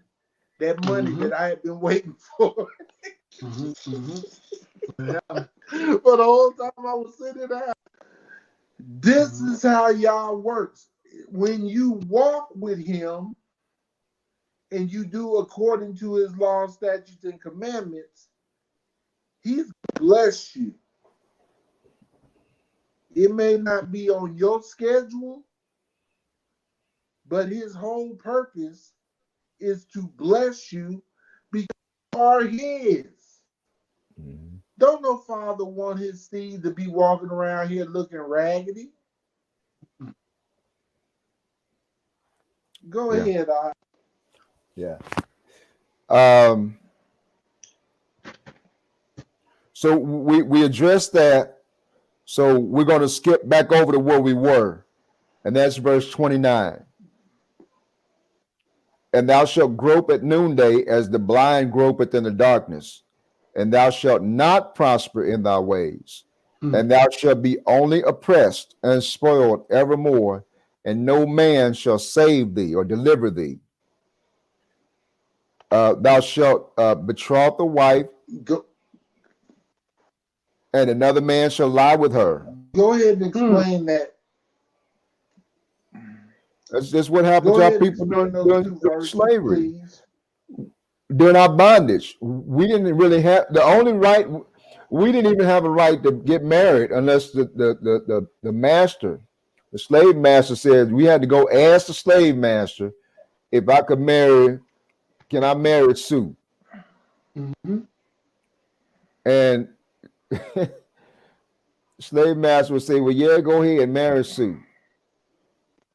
But if Sue was cute, Mm-hmm. and she was, I mean, Sue was a good looking woman, you know, well built. Even though the master said you could marry Sue, the master still had conjugal rights over Sue that he could exercise anytime he got ready. You all remember the movie with that movie about the White House guy, the butler. butler. Yeah, the opening Yeah, scene, one of the opening scenes of the butler, yeah, yeah. where the man, the butler was a little boy. His daddy and his mama were in the field, and he was in the field with them. And young master looked like one of the master's sons came to the field and told the boy's mama, the man's wife, come meet me in the shed. Mm-hmm. Mm-hmm. We're not gonna go no further than that. Y'all saw the movie. You saw the movie, the butler. That was the opening scene. That scene has been played out Yeah. The birth of a over the nation. annals of history Yes. amongst our people.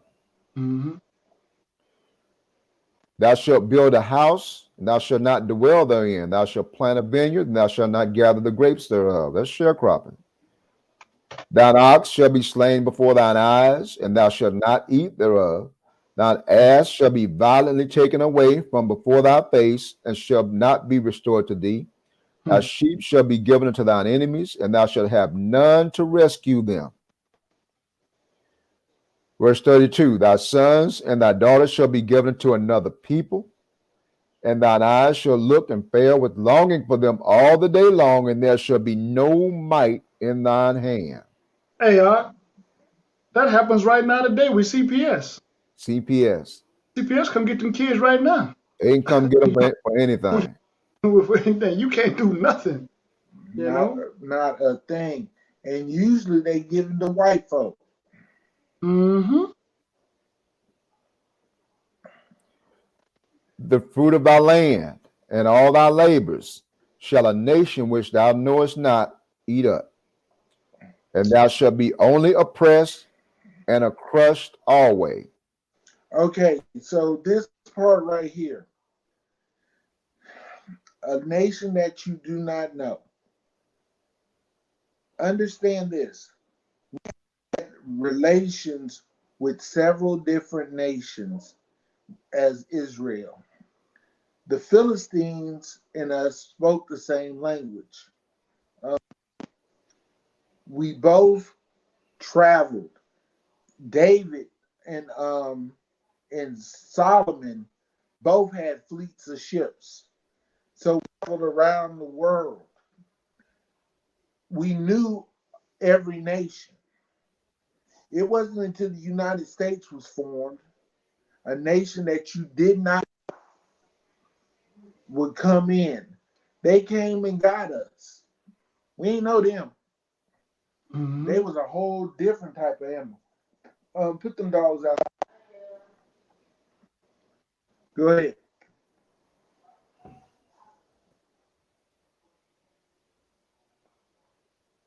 Go ahead, John.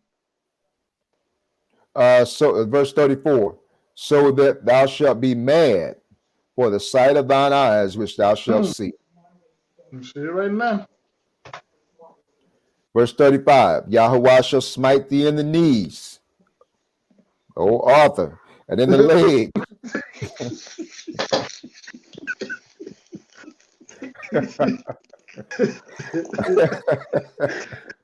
I want to cuss, but I can't right now. Forget y'all. That black folk, all I got to say is, oh, man, y'all know exactly what I'm talking about. That's right. And hey, and even he'll send your brother to smite you in your knee,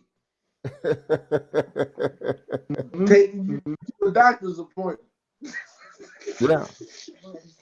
And Yahweh shall smite thee in the knees and in the legs with a sore botch that cannot be healed from the sole of thy foot unto the top of thy head. Mm-hmm. Verse 36, Yahweh shall bring thee and thy king, which thou shalt set over thee unto a nation which neither thou nor thy fathers have known, and there thou shalt serve other gods, wood and stone. Explain that. Break that. Explain it. Break that. Let me get this first. Let me get this off first, Malak. I know you chomped at the bit. Let me get this. This is how they mock us. This is how they mock our Hamashiach. Number one, that image. They mock him. Mm-hmm. Okay. Number two, they hanged him on a tree. Number three, that organization mock him with that cross they got, and he's still hanging on that cross. Mm-hmm. That is a mockery. Mm-hmm. And then those of us that are part of that organization that has that cross with Hamashiach still hanging on it, have us kneeling down at that cross. Mm-hmm. Mm-hmm. Bow down to that cross with our Hamashiach still hanging on it. That's right. And then we call the leader of that organization Daddy. That's right. I'm not going to use the name that y'all, that four-letter word starting with a P. That name means Daddy. So we're calling. This is the way they mock us. They mock our Redeemer, our Hamashiach. Mm-hmm. Go ahead, Malak. Well, again, like you say, man, think about it right now. You wouldn't dare walk around with a noose around your neck. Without people see a noose right now, if you go to your job and you see a noose hanging up, you won't fight. You won't fight if you see that noose. And you'll wear that cross and won't do nothing, and they make a mockery of you. Wait a minute. Now then I'm laughing at Malak. I love Malak. Malak know how to make it make sense. Y'all, he just made it make sense right there. You can't get no simpler and no more profound than that. Anytime we see anything that even look like, it don't have to be a noose, it look like a noose, we lose our mind. Lose our mind. Go ahead. We got that cross. We tattooed on us. Hey, exactly. Hey, right now, the so-called Ashkenazi Jew, man, he won't buy a German car today. Today, he won't even buy a German car, and Negroes will join the Christian church. and they telling you, I hung your Redeemer. And then I'm going to turn around. That's like this here. That's like right now, somebody taking and killing your biological father and your brother, and then telling you to turn around and call them daddy, and then make you wear a symbol or emblem, honoring that they conquered or killed your parents. And you do it willingly. You do it willingly. That's what the cross, you all, brothers and sisters, the cross, that simply means Hellenized. That's right. Constantine's mother was named Helen. She wanted to go to Jerusalem. This is research what I say, research what we say. Constantine's mother was Helen, named Helen. She thought it'd be a good idea to go to Jerusalem and find the cross that Hamashiach was hanged on. So she takes a trip to find the cross. That's right. And then once she finds the so-called cross, and there's never been concluded whether she actually found the cross or not, but when she found whatever she found, she went and made little wooden crosses from that wood. Her name is Helen. She's a Greek. That's right. And so when we wear these crosses and tattoo these crosses, all we're telling our slave masters, we're telling our oppressors that number one, we still sleep, we have no idea who we are, and we are Hellenized. We are conquered. We're converts. You convert. You're conquered. That's right. That's right. That's right. That's right. You know, even adding insult to injury, the two main religions, the Mohammedans, the Muslims, and the Christian, because the Muslims got our people walking around a rock, making that Hajj, walking around a rock. You know what I'm saying? Praying to a rock. And again, when we bring this out to our people, they get mad. Like the sister said, branded like like cattle. That's right. Branded like cattle. And we wear it religiously.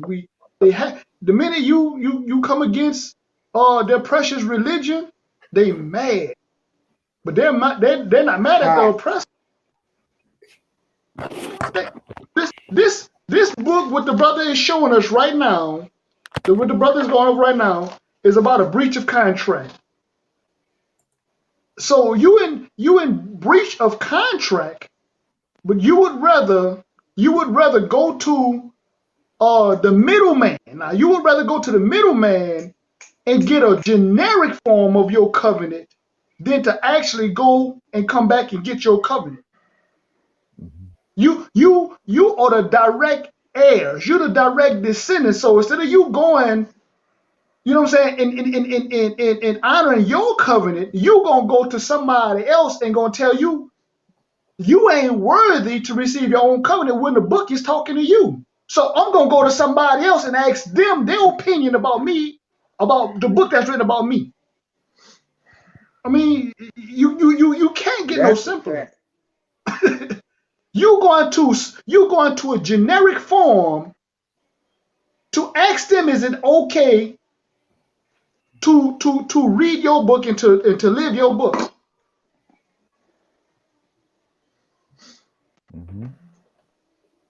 Because remember, at one time you had to when you was in slavery, you couldn't get no salvation unless you was what? Unless you was a Christian.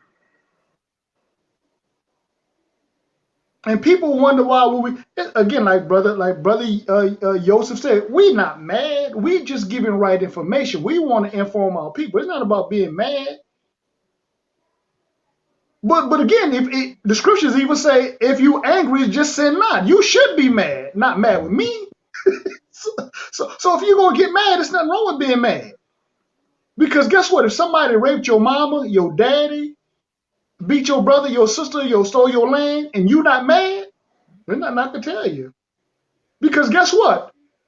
When the so-called terrorists hit the Twin Towers, they didn't say let's pray and say kumbaya. They went over there and did what? They went kick some butt. When something happened to you, you won't go to court and hug the one that killed your people and say, well, I forgive them. They ain't forgiving nobody though. But you mad with me. The first thing they're going to do is react. That's what they're going to do.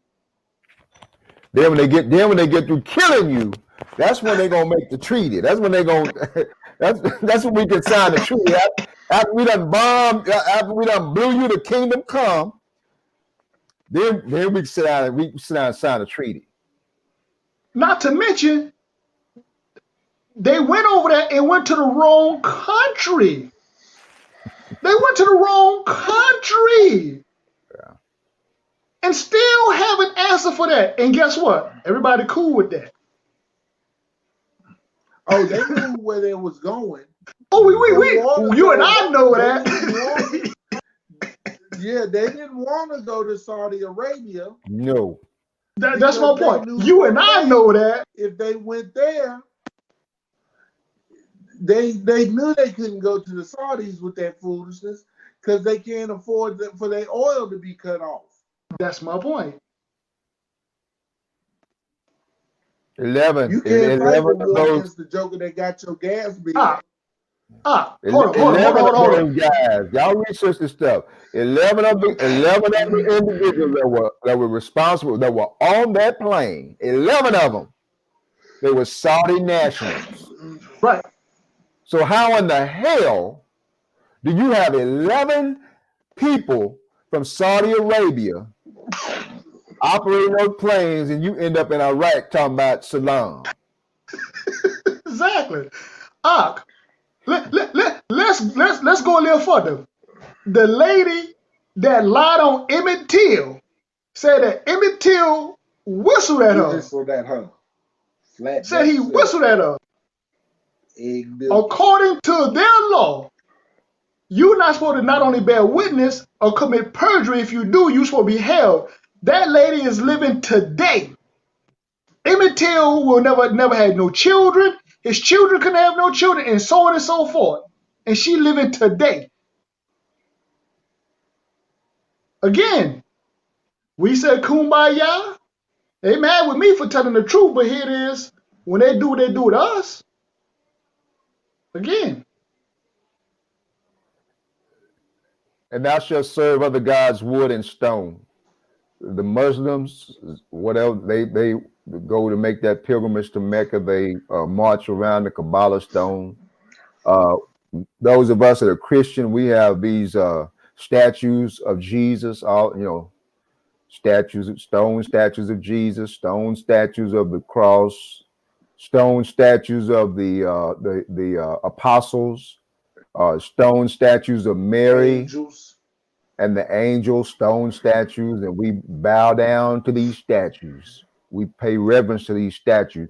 We've got songs in the Christian church. We've got songs kneeling at the foot of the cross. At the cross where I first saw the light. Y'all remember them songs? Mm-hmm. Mm-hmm. Jesus, keep me near the cross.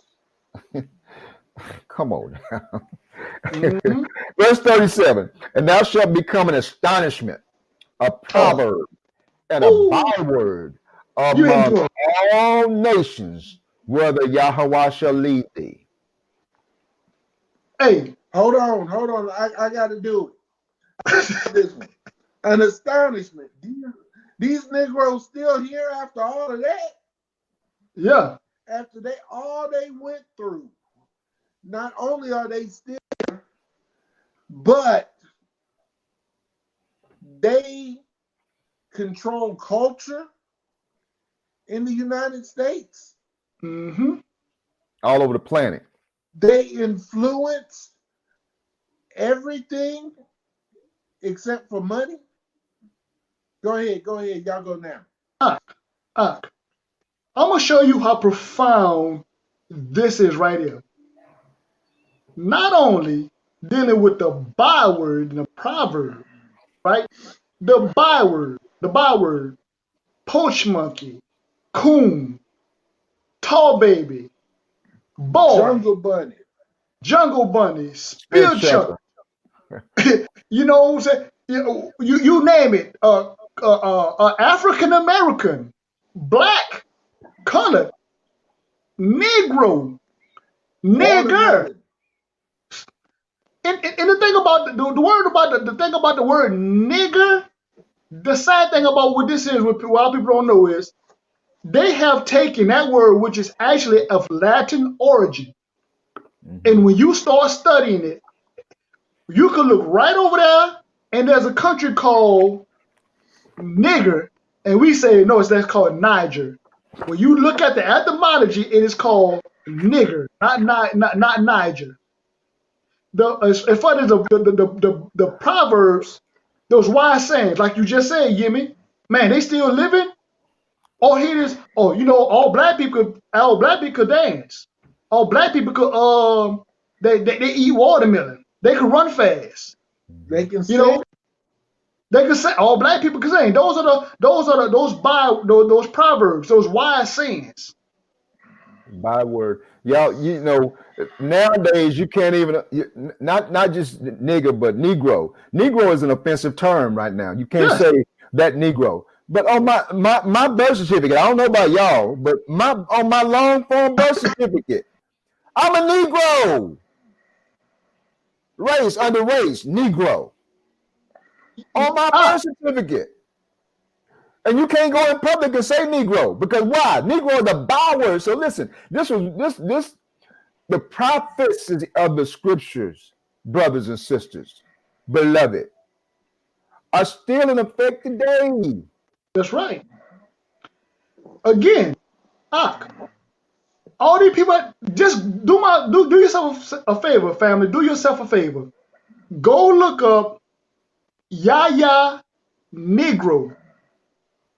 Yaya Negro. I'm gonna put it in the chat, and you're gonna see even in the Jewish encyclopedia that this was a man of African descent, and he was a descendant of King David. So again, for those that want to question, are we the people? Yes, we could go to Acts 13 and 1. Mm-hmm. Can you go there right fast, Jimmy? Can we go there right fast? Let's do me a favor. Yo, so go get Acts 13 and 1. Go get Acts 13 and 1. Let's read Acts 13 and 1. And then we're going to come back. We could, I don't want to digress. Acts 13 and 1. These people tell you who you are, so it's up to you because you have to make that choice. Now, in the church that was at Antioch, there were certain prophets and teachers, Barnabas and Simeon, who was called Niger. How you want to pronounce it. Either way, you can pronounce it Niger, you can pronounce it Niger. That's right. Lucius of Cyrene, Manaen, who had been brought up with Herod, the Tetrarch, and Saul. So it was Simeon and Barnabas that were called what? Niger.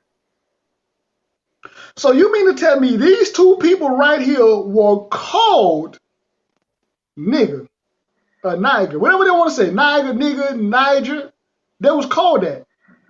Well, now when you go look up the etymology of that word, it's going to tell you that it's the same word. You could take the G, you could take the other G off if you want to. It's still the same word. But the problem is this here, they want you to disconnect.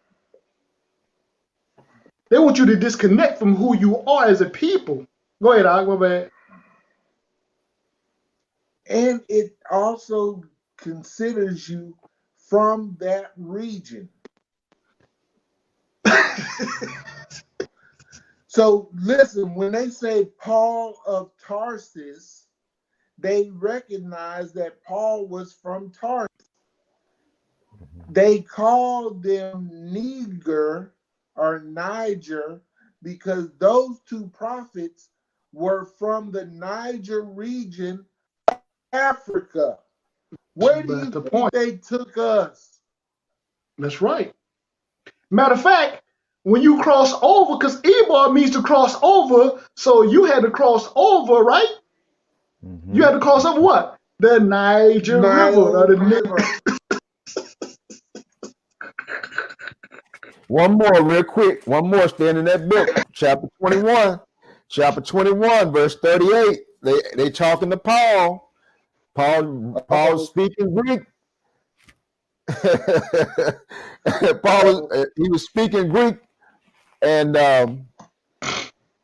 21 and 38. And as Acts Paul was chapter 37, and 21, then as Paul was 38. about to be led into the barracks, he said to the commander, "May I speak to you?" He replied, "Can you speak Greek? Are you not the Egyptian?" Huh. The Right. jailer is saying, "You that Egyptian, you that Egyptian that was stirring up a rebellion." Exactly. These people were black, Mm-hmm. but they didn't use the color black. I mean, if everybody in your region in your country is black, you're not gonna say, "Well, that black dude." I'm not gonna say, That's right. I'm not gonna talk to Yemi'el and say, "Well, Malak, that black dude." No, we all black, so why we gonna call each other color? Exactly. We were all Exactly. black. Right. That's right. That's right. But let's see. Let's get back. Astonishment, proverb, byword among all nations where Yahweh shall lead thee. That's true. Every nation we some kind of name. Mm-hmm. Verse 38, thou shalt carry much seed out into the field, and shalt gather but little in, for the Hmm. locust shall consume it. Thou shalt plant vineyards and dress them, but shalt neither drink of the wine, nor gather the grapes, for the worms shall eat them.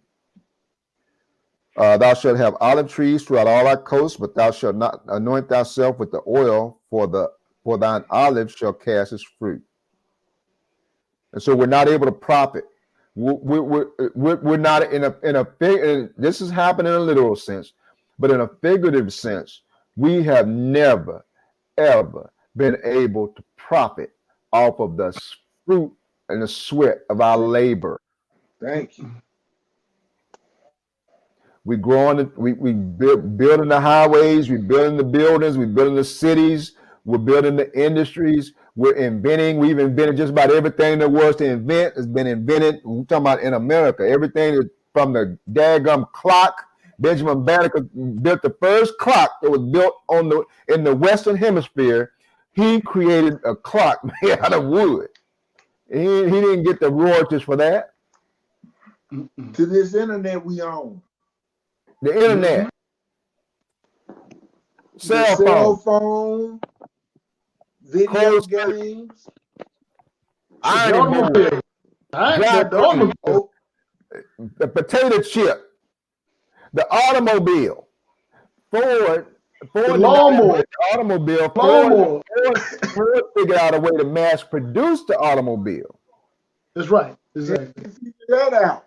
Because to be honest with you, Ford went to George Washington Carver, and George Washington Carver showed him how to put together the assembly line. That's why Yes. they called it the plant. The plant. That's right. That's right. George Washington Carver, and this is no overstatement. George Washington Carver was America's Joseph.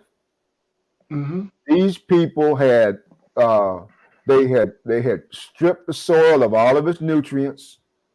They Mm-hmm. couldn't grow anything. That's why they were having, you all have maybe have heard of the Dust Bowl.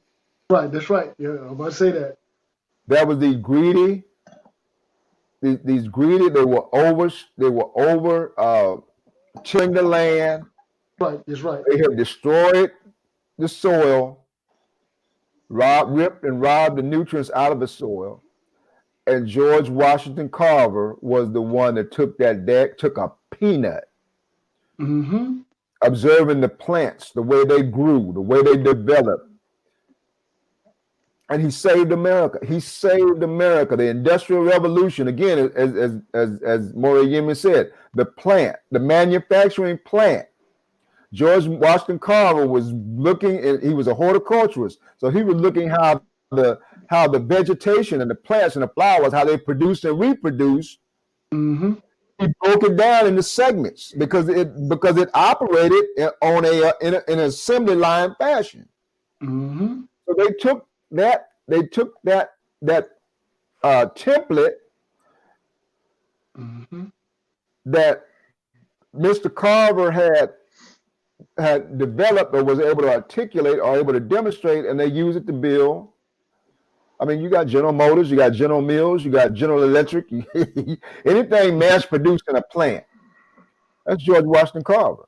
George That's Washington right. Carver, he got some high schools named after him. He got some streets and maybe a statue or two, but did he profit from those advancements? Mm-hmm. No. Mm-hmm. And that's what And the history behind George Washington Carver is that they believe that George Washington Carver was never married because when George Washington Carver was a child, he was adopted by white folks Mm-hmm. and they neutered him or Yeah. Mm-hmm. they created him because they had daughters and they didn't want his daughters. That's That's right. why George Washington's speaking voice was so high. That was so Mm-hmm. high. Yeah. Yeah. Mm-hmm. I'm gonna use the other word. They castrated him. It's just exactly what they did. That was They it. castrated him so that he wouldn't be bothering their daughters. After they adopted him, they castrated him. Mm-hmm. But he saved America.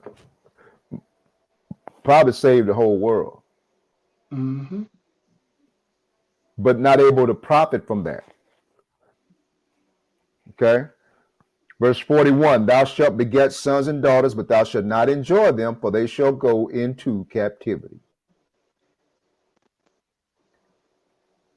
All thy trees and fruit of thy land shall locusts consume. The stranger that is within thee shall get up above thee very high, and thou shalt come down very low. Yes, He indeed. shall lend to thee, and thou shalt not lend to him. That's economic. Mm-hmm. He shall be the head, and thou shalt be the tail. Mm-hmm. So Mm-hmm. whether it's a mortgage, or whether it's a car note, whether it's a bank loan, or whether it's a payday loan, Mm-hmm. Been there, done that. yeah, you will borrow. We will borrow from them, and they will not borrow from us. Hold on. They will lend to us. We will not and cannot lend to them. That's right. That's right.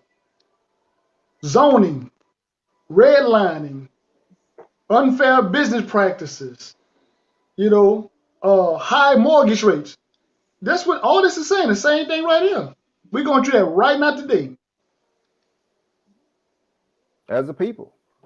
Because if you're dealing with the Asians, if you're dealing with the Eastern Indians, if you're dealing with the Arabs, I'm talking about in this country. If you're dealing with the Mexicans or Hispanics, if you're dealing with, listen, y'all, if you're dealing with the Hamites, the Nigerians who are over here, the Kenyans who are over here, you're dealing with them. They flush with cash. That's right. They own businesses. They're not over here. I mean, if they're working for somebody, that's one of their income streams. That's not they're not working to pay bills. They're working to acquire assets. That's right. That's right. I'm going to work. I'm going to work at UPS. We're going to UPS, pay our electric bill and our mortgage. That's right. They're going to UPS so they can get that check.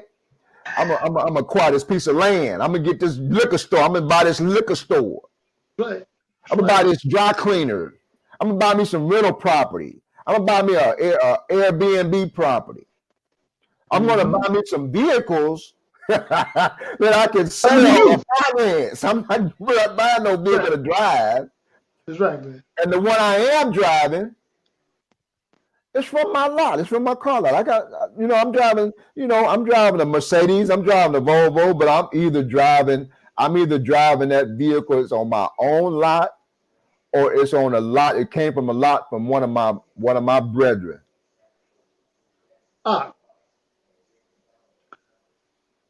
I knew an Asian cat, and his family had a business. When they would go in to buy stuff from his family, they wouldn't charge them taxes. But when you come in there, you gonna pay them taxes. Out of the nose. You could go right now to Houston. You go right now to Bel Air, Houston, and you can see in around Bel Air, you see streets written in Chinese. In Bel Air. I In live Bel Air right in now. 4 years. He ain't lying, y'all. You go to Bel Air. You go by right now, street signs in written Chinese. in Chinese. The stores and the businesses, the signs is Chinese. Signs, Chinese.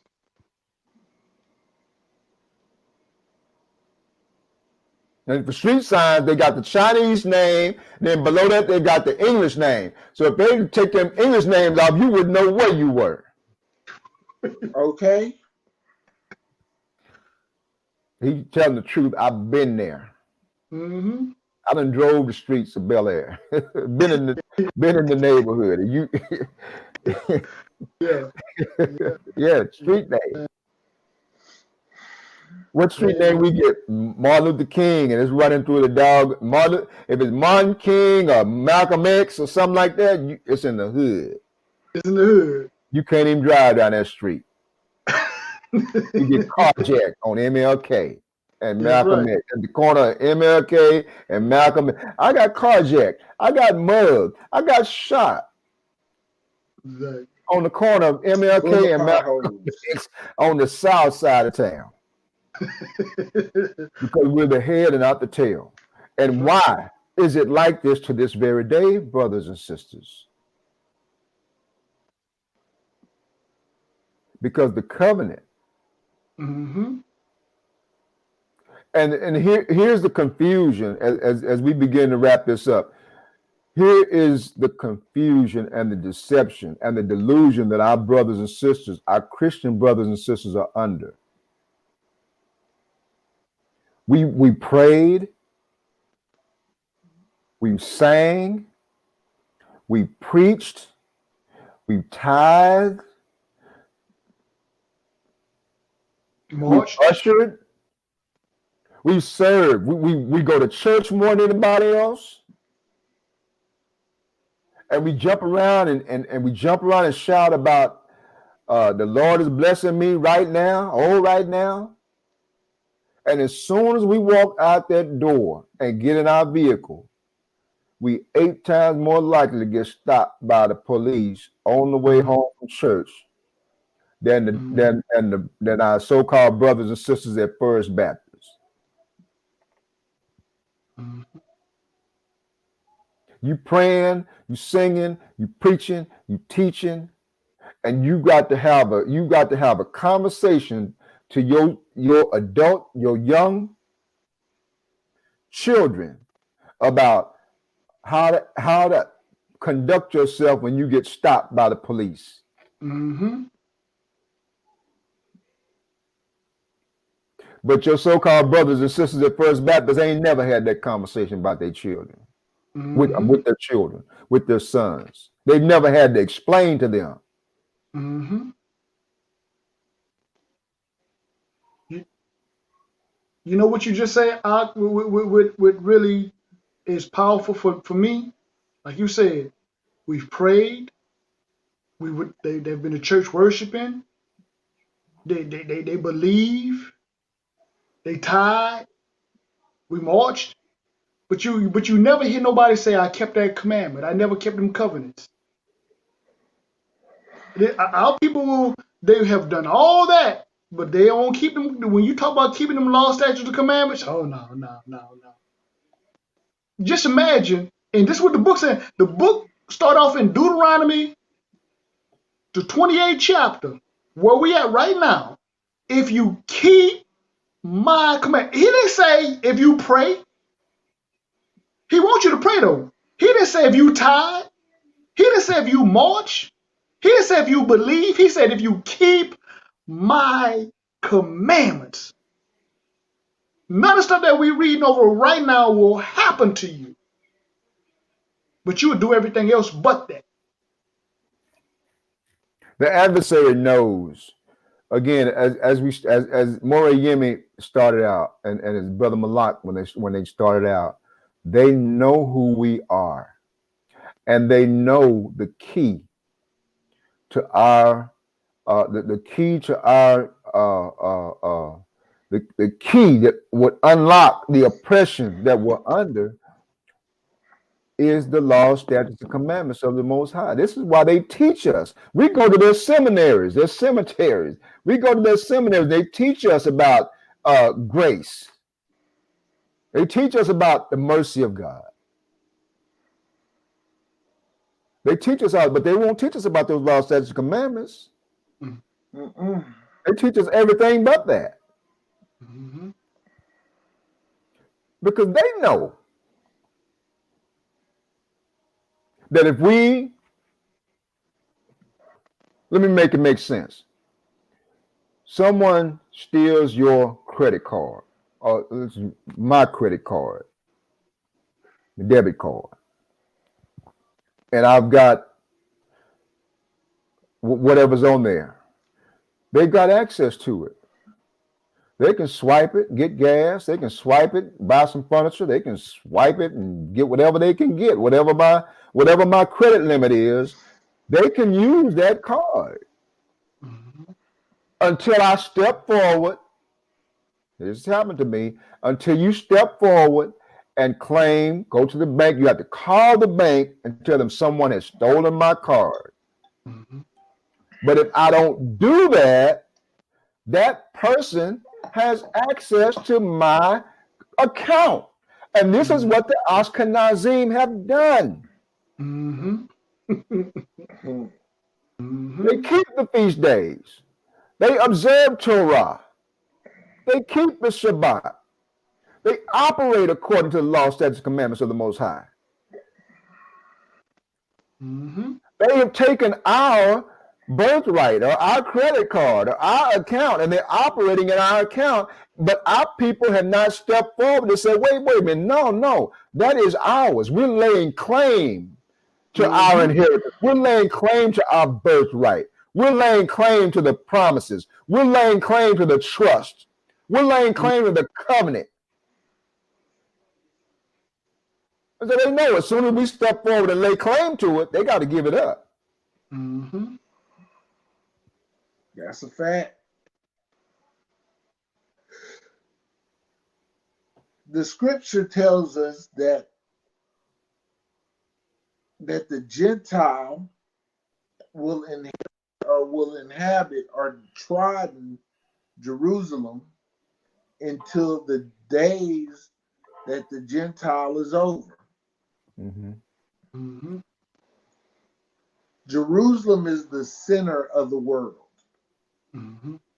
It is the center of Yah's world. Mm-hmm. Everything started there, everything will end there. Mm-hmm. And everything will be renewed there. Mm-hmm. They have taken you as far away from your home as they can get you. Mm-hmm.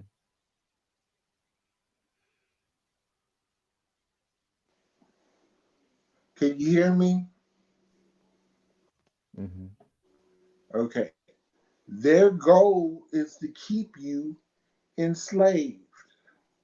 Their goal is to keep you trapped so that they can have rulership over you.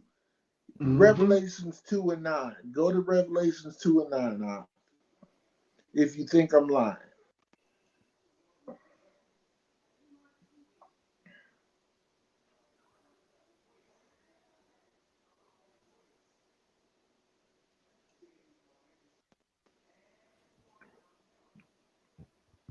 Revelation 2 and 9, I know thy works and tribulation and poverty, but thou art rich. And I know the blasphemy of them which say they are Jews and are not, but are of the synagogue of Satan. Go to 3 and 9. Revelation 9. Mm-hmm. Behold, I will make them of the synagogue of Satan, which say they are Jews and are not, but do lie. Behold, I will make them to come and worship before thy feet and to know that I have loved thee. Mm-hmm. They already know that eventually they're going to have to pay for what they have done to the children of Israel. Mm-hmm. So now they are not in the mood to give up anything that they have taken. The reason why there is so much turmoil in the Middle East is that all those folks that are indigenous to that area know that those imposters aren't supposed to be there. Mm-hmm. Mm-hmm. Matter of fact, the majority of them know that the true Hebrew Israelites are scattered throughout the four corners of the earth. And Mm-hmm. for most part, they know that we're in the United States. Mm-hmm. This is not a drill. Like they say, this is not a drill. This is this is not fake. Mm-hmm. They stole your identity. What does it say in Psalms 88? Say it again. What does it say in Psalms 88? Is it 88? You mean 83? 83? 83, 83, I'm yeah, sorry. 83. Boy, you know my dang dyslexic. Listen, Yeah. y'all. Why don't you read that for him right fast, Joseph? Psalms 83, because that's to what Yemi is saying, man, is so powerful right there. For our people that really, because again, Yemi started off dealing with the table of nations. Mm-hmm. Nations have a land, which is a geographical location. Nations have a language, and nations have a culture. Mm-hmm. You don't have a land. You don't have a. You speak English, but yet you call yourself African American or Black. The Chinese speak Chinese. The Germans speak the people in Germany speak German. The people in Italy speak Italian. The people in Mm-hmm. France speak French. The people in Portugal speak Portuguese. The Mm-hmm. people in Spain speak Spanish. I mean, you can go on and on and on. This is how we know we are the people. Because of the fact when we look at the prophetic nature of the Bible, it tells the condition of Israel. It tells the condition of Israel because of their disobedience. Mm-hmm. We have prayed, we have marched, we have sung, but we have not kept those commandments. Hallelujah. Psalm 83, keep not thou silence, O Elohim. Hold not thy peace, and be not still, O Elohim. For lo, thine enemies make a tumult, and they that hate thee have lifted up the head. They have taken crafty counsel against thy people, and consulted against thy hidden ones. They have said, come, let us cut them off from being a nation, that the name of Israel may be no more in remembrance. For they Mm-hmm. have consulted together with one consent. They are confederate against thee. Mm-hmm. Then he goes on and he lists all, from there he goes on and lists all of the nations that have been involved in that. And he starts with Edom. He starts with Esau. Esau, Mm-hmm. starts with Esau. And two of those nations were what we would call African nations. Mm-hmm. Mm-hmm. Mm-hmm. This is a conspiracy of a grand design. This is Mm-hmm.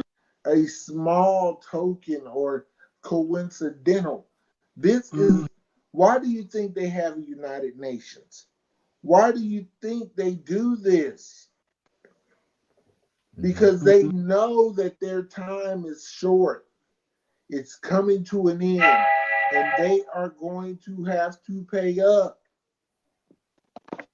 Hold on, somebody's texting me. Mm-hmm. And if you don't like the word conspiracy, we can say collusion. Collusion. That's right. That slave, the slave trade, the mechanism, or the mechanism by which the prophecy was carried out of us being scattered throughout all of the world, all of the four corners of the earth, was a undertaking of 9 to 13 European nations that come together That's right. to pull that thing off, to get us to where the Father said we were going to be throughout the four corners of the four quarters, north, south, east, and west, the four quarters of the earth. And it was not one nation. It was Mm. it was a collaborative effort.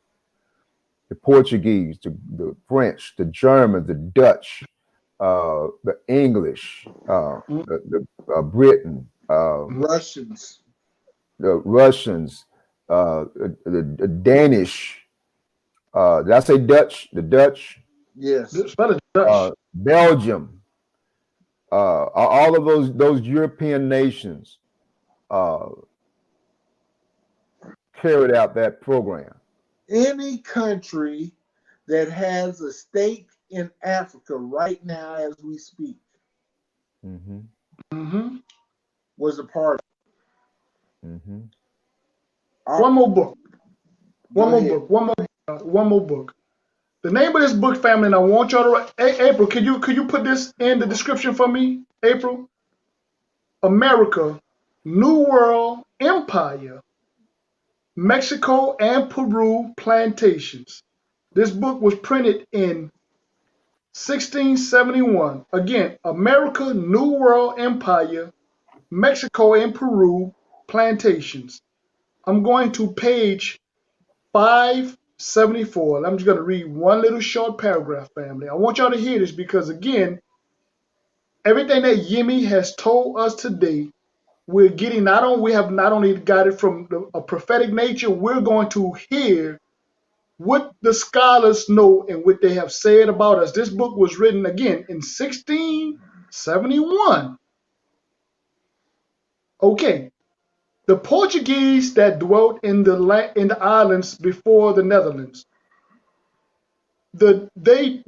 that few lived above 50 years there, and yet withstanding the great gain, tempted them to tarry.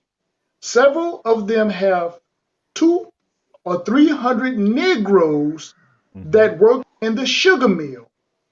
That John III, King of Portugal, sent a colony thither above 200 years before, whom through the unwholesome air destroyed. Yet the place was not left desolate, for he sent new inhabitants who first settled in Guinea. Now, Guinea is off the coast of West Africa. Mm-hmm. Mm-hmm. The next, Angola. Angola is off the west coast of Africa. Mm-hmm. And lastly, on the island of Saint Tomé, which is off the coast of West Africa, that so they might be better used to the air, that the said king sold all those Jews for slaves that refused to embrace the Roman religion and caused their children to be baptized, from whom come thither the great number, some of them present inhabited were descendants of, letting you know that the people that are in those areas right now are descendants of Jews from Spain and Portugal, and that's your ancestors. Mm-hmm. The information is out there. It's up to you to choose. It's up to you, for you to believe it or not. Again, these are books that that are $17,000, $18,000. Why are they so high? Because they don't want the truth out there. Mm-hmm. Ford wrote a book about the about the Ashkenazim, You can't even find that joker. Yeah. No. Some of the books, real quick, the books that we made reference to, one we did, Into Egypt Again with Ships by Elisha J. Israel, from Babylon to Timbuktu. He also wrote Valley of Dry Bones. Is that Yeah. right, Malak? Yeah, Uh, I got that. uh, uh, Somewhere. those books are getting increasingly difficult to order from Amazon. That's right. So please, and those are three books along with the 13th tribe. And again, the 13th tribe, Arthur Koestler is an Ashkenazi Jew. Arthur Koestler is an Ashkenazi Jew. He was a well-respected scholar. He was the Ashkenazi that wanted to trace. He wanted to trace his lineage because it was unclear. You That's know, right. it was unclear as to what his lineage was. He knew he was in Israel and they were called Israelis, but beyond that, he did not know. He was tracing his. This was an attempt for him to trace his own lineage, and he went and and Yah bless him. he did the research and found out, man, we not descendants of Abraham, Isaac, and Jacob. And Yeah, that book, believe it or not, that book was a bestseller in Israel. that's right. Mm-hmm. Didn't they kill him after, not what, a couple of months after they wound up being Well, killed? they got him. He didn't make it. They got him. He had to go. Hebrewism in West Africa. As we wrap this up, let me share this with y'all. Something that again I found very interesting, and as we said, our DNA and the Most High he's just so amazing in our alphabet. And again, having said that, Moray Dawid of Arc Fresno, they have a series that they do on YouTube calling Reclaiming Our Heritage. But anyway, having said that, in our alphabet, in the alphabet, the hay, in the paleo, the hay, the symbol for hay is up, outstretched arms, looking up at the North Star. Check this out. What was the route? What was it? Without knowing anything about how to get the streets or whatever, what did they tell our ancestors when they were getting ready to try to get free? Follow the North Follow Star. the North Star. Mm-hmm. Look up and behold. Hey, is behold. Behold the North Star. Follow the North Star. That's the path to freedom. That's how deep this thing is. That's how deep it runs. It runs culturally. It runs historically. It runs geographically. That all of that, the Hebrewisms of our people run so deep. It's scary once you wake up. Mm-hmm. Listen, y'all. What verse are we on? 37, Let's 38. let's finish this next week.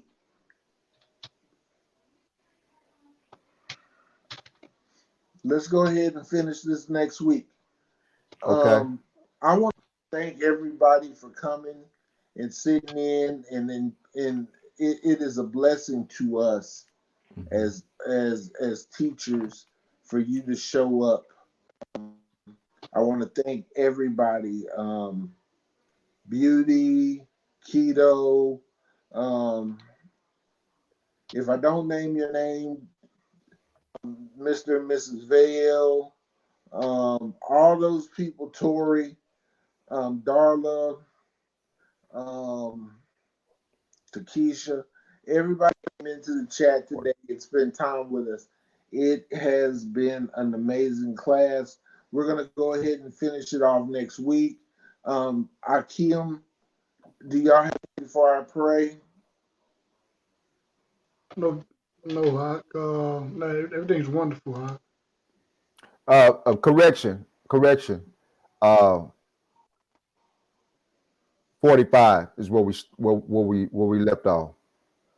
So next week we're going to 45. go into Deuteronomy 28, verse 45, and hopefully we'll finish it.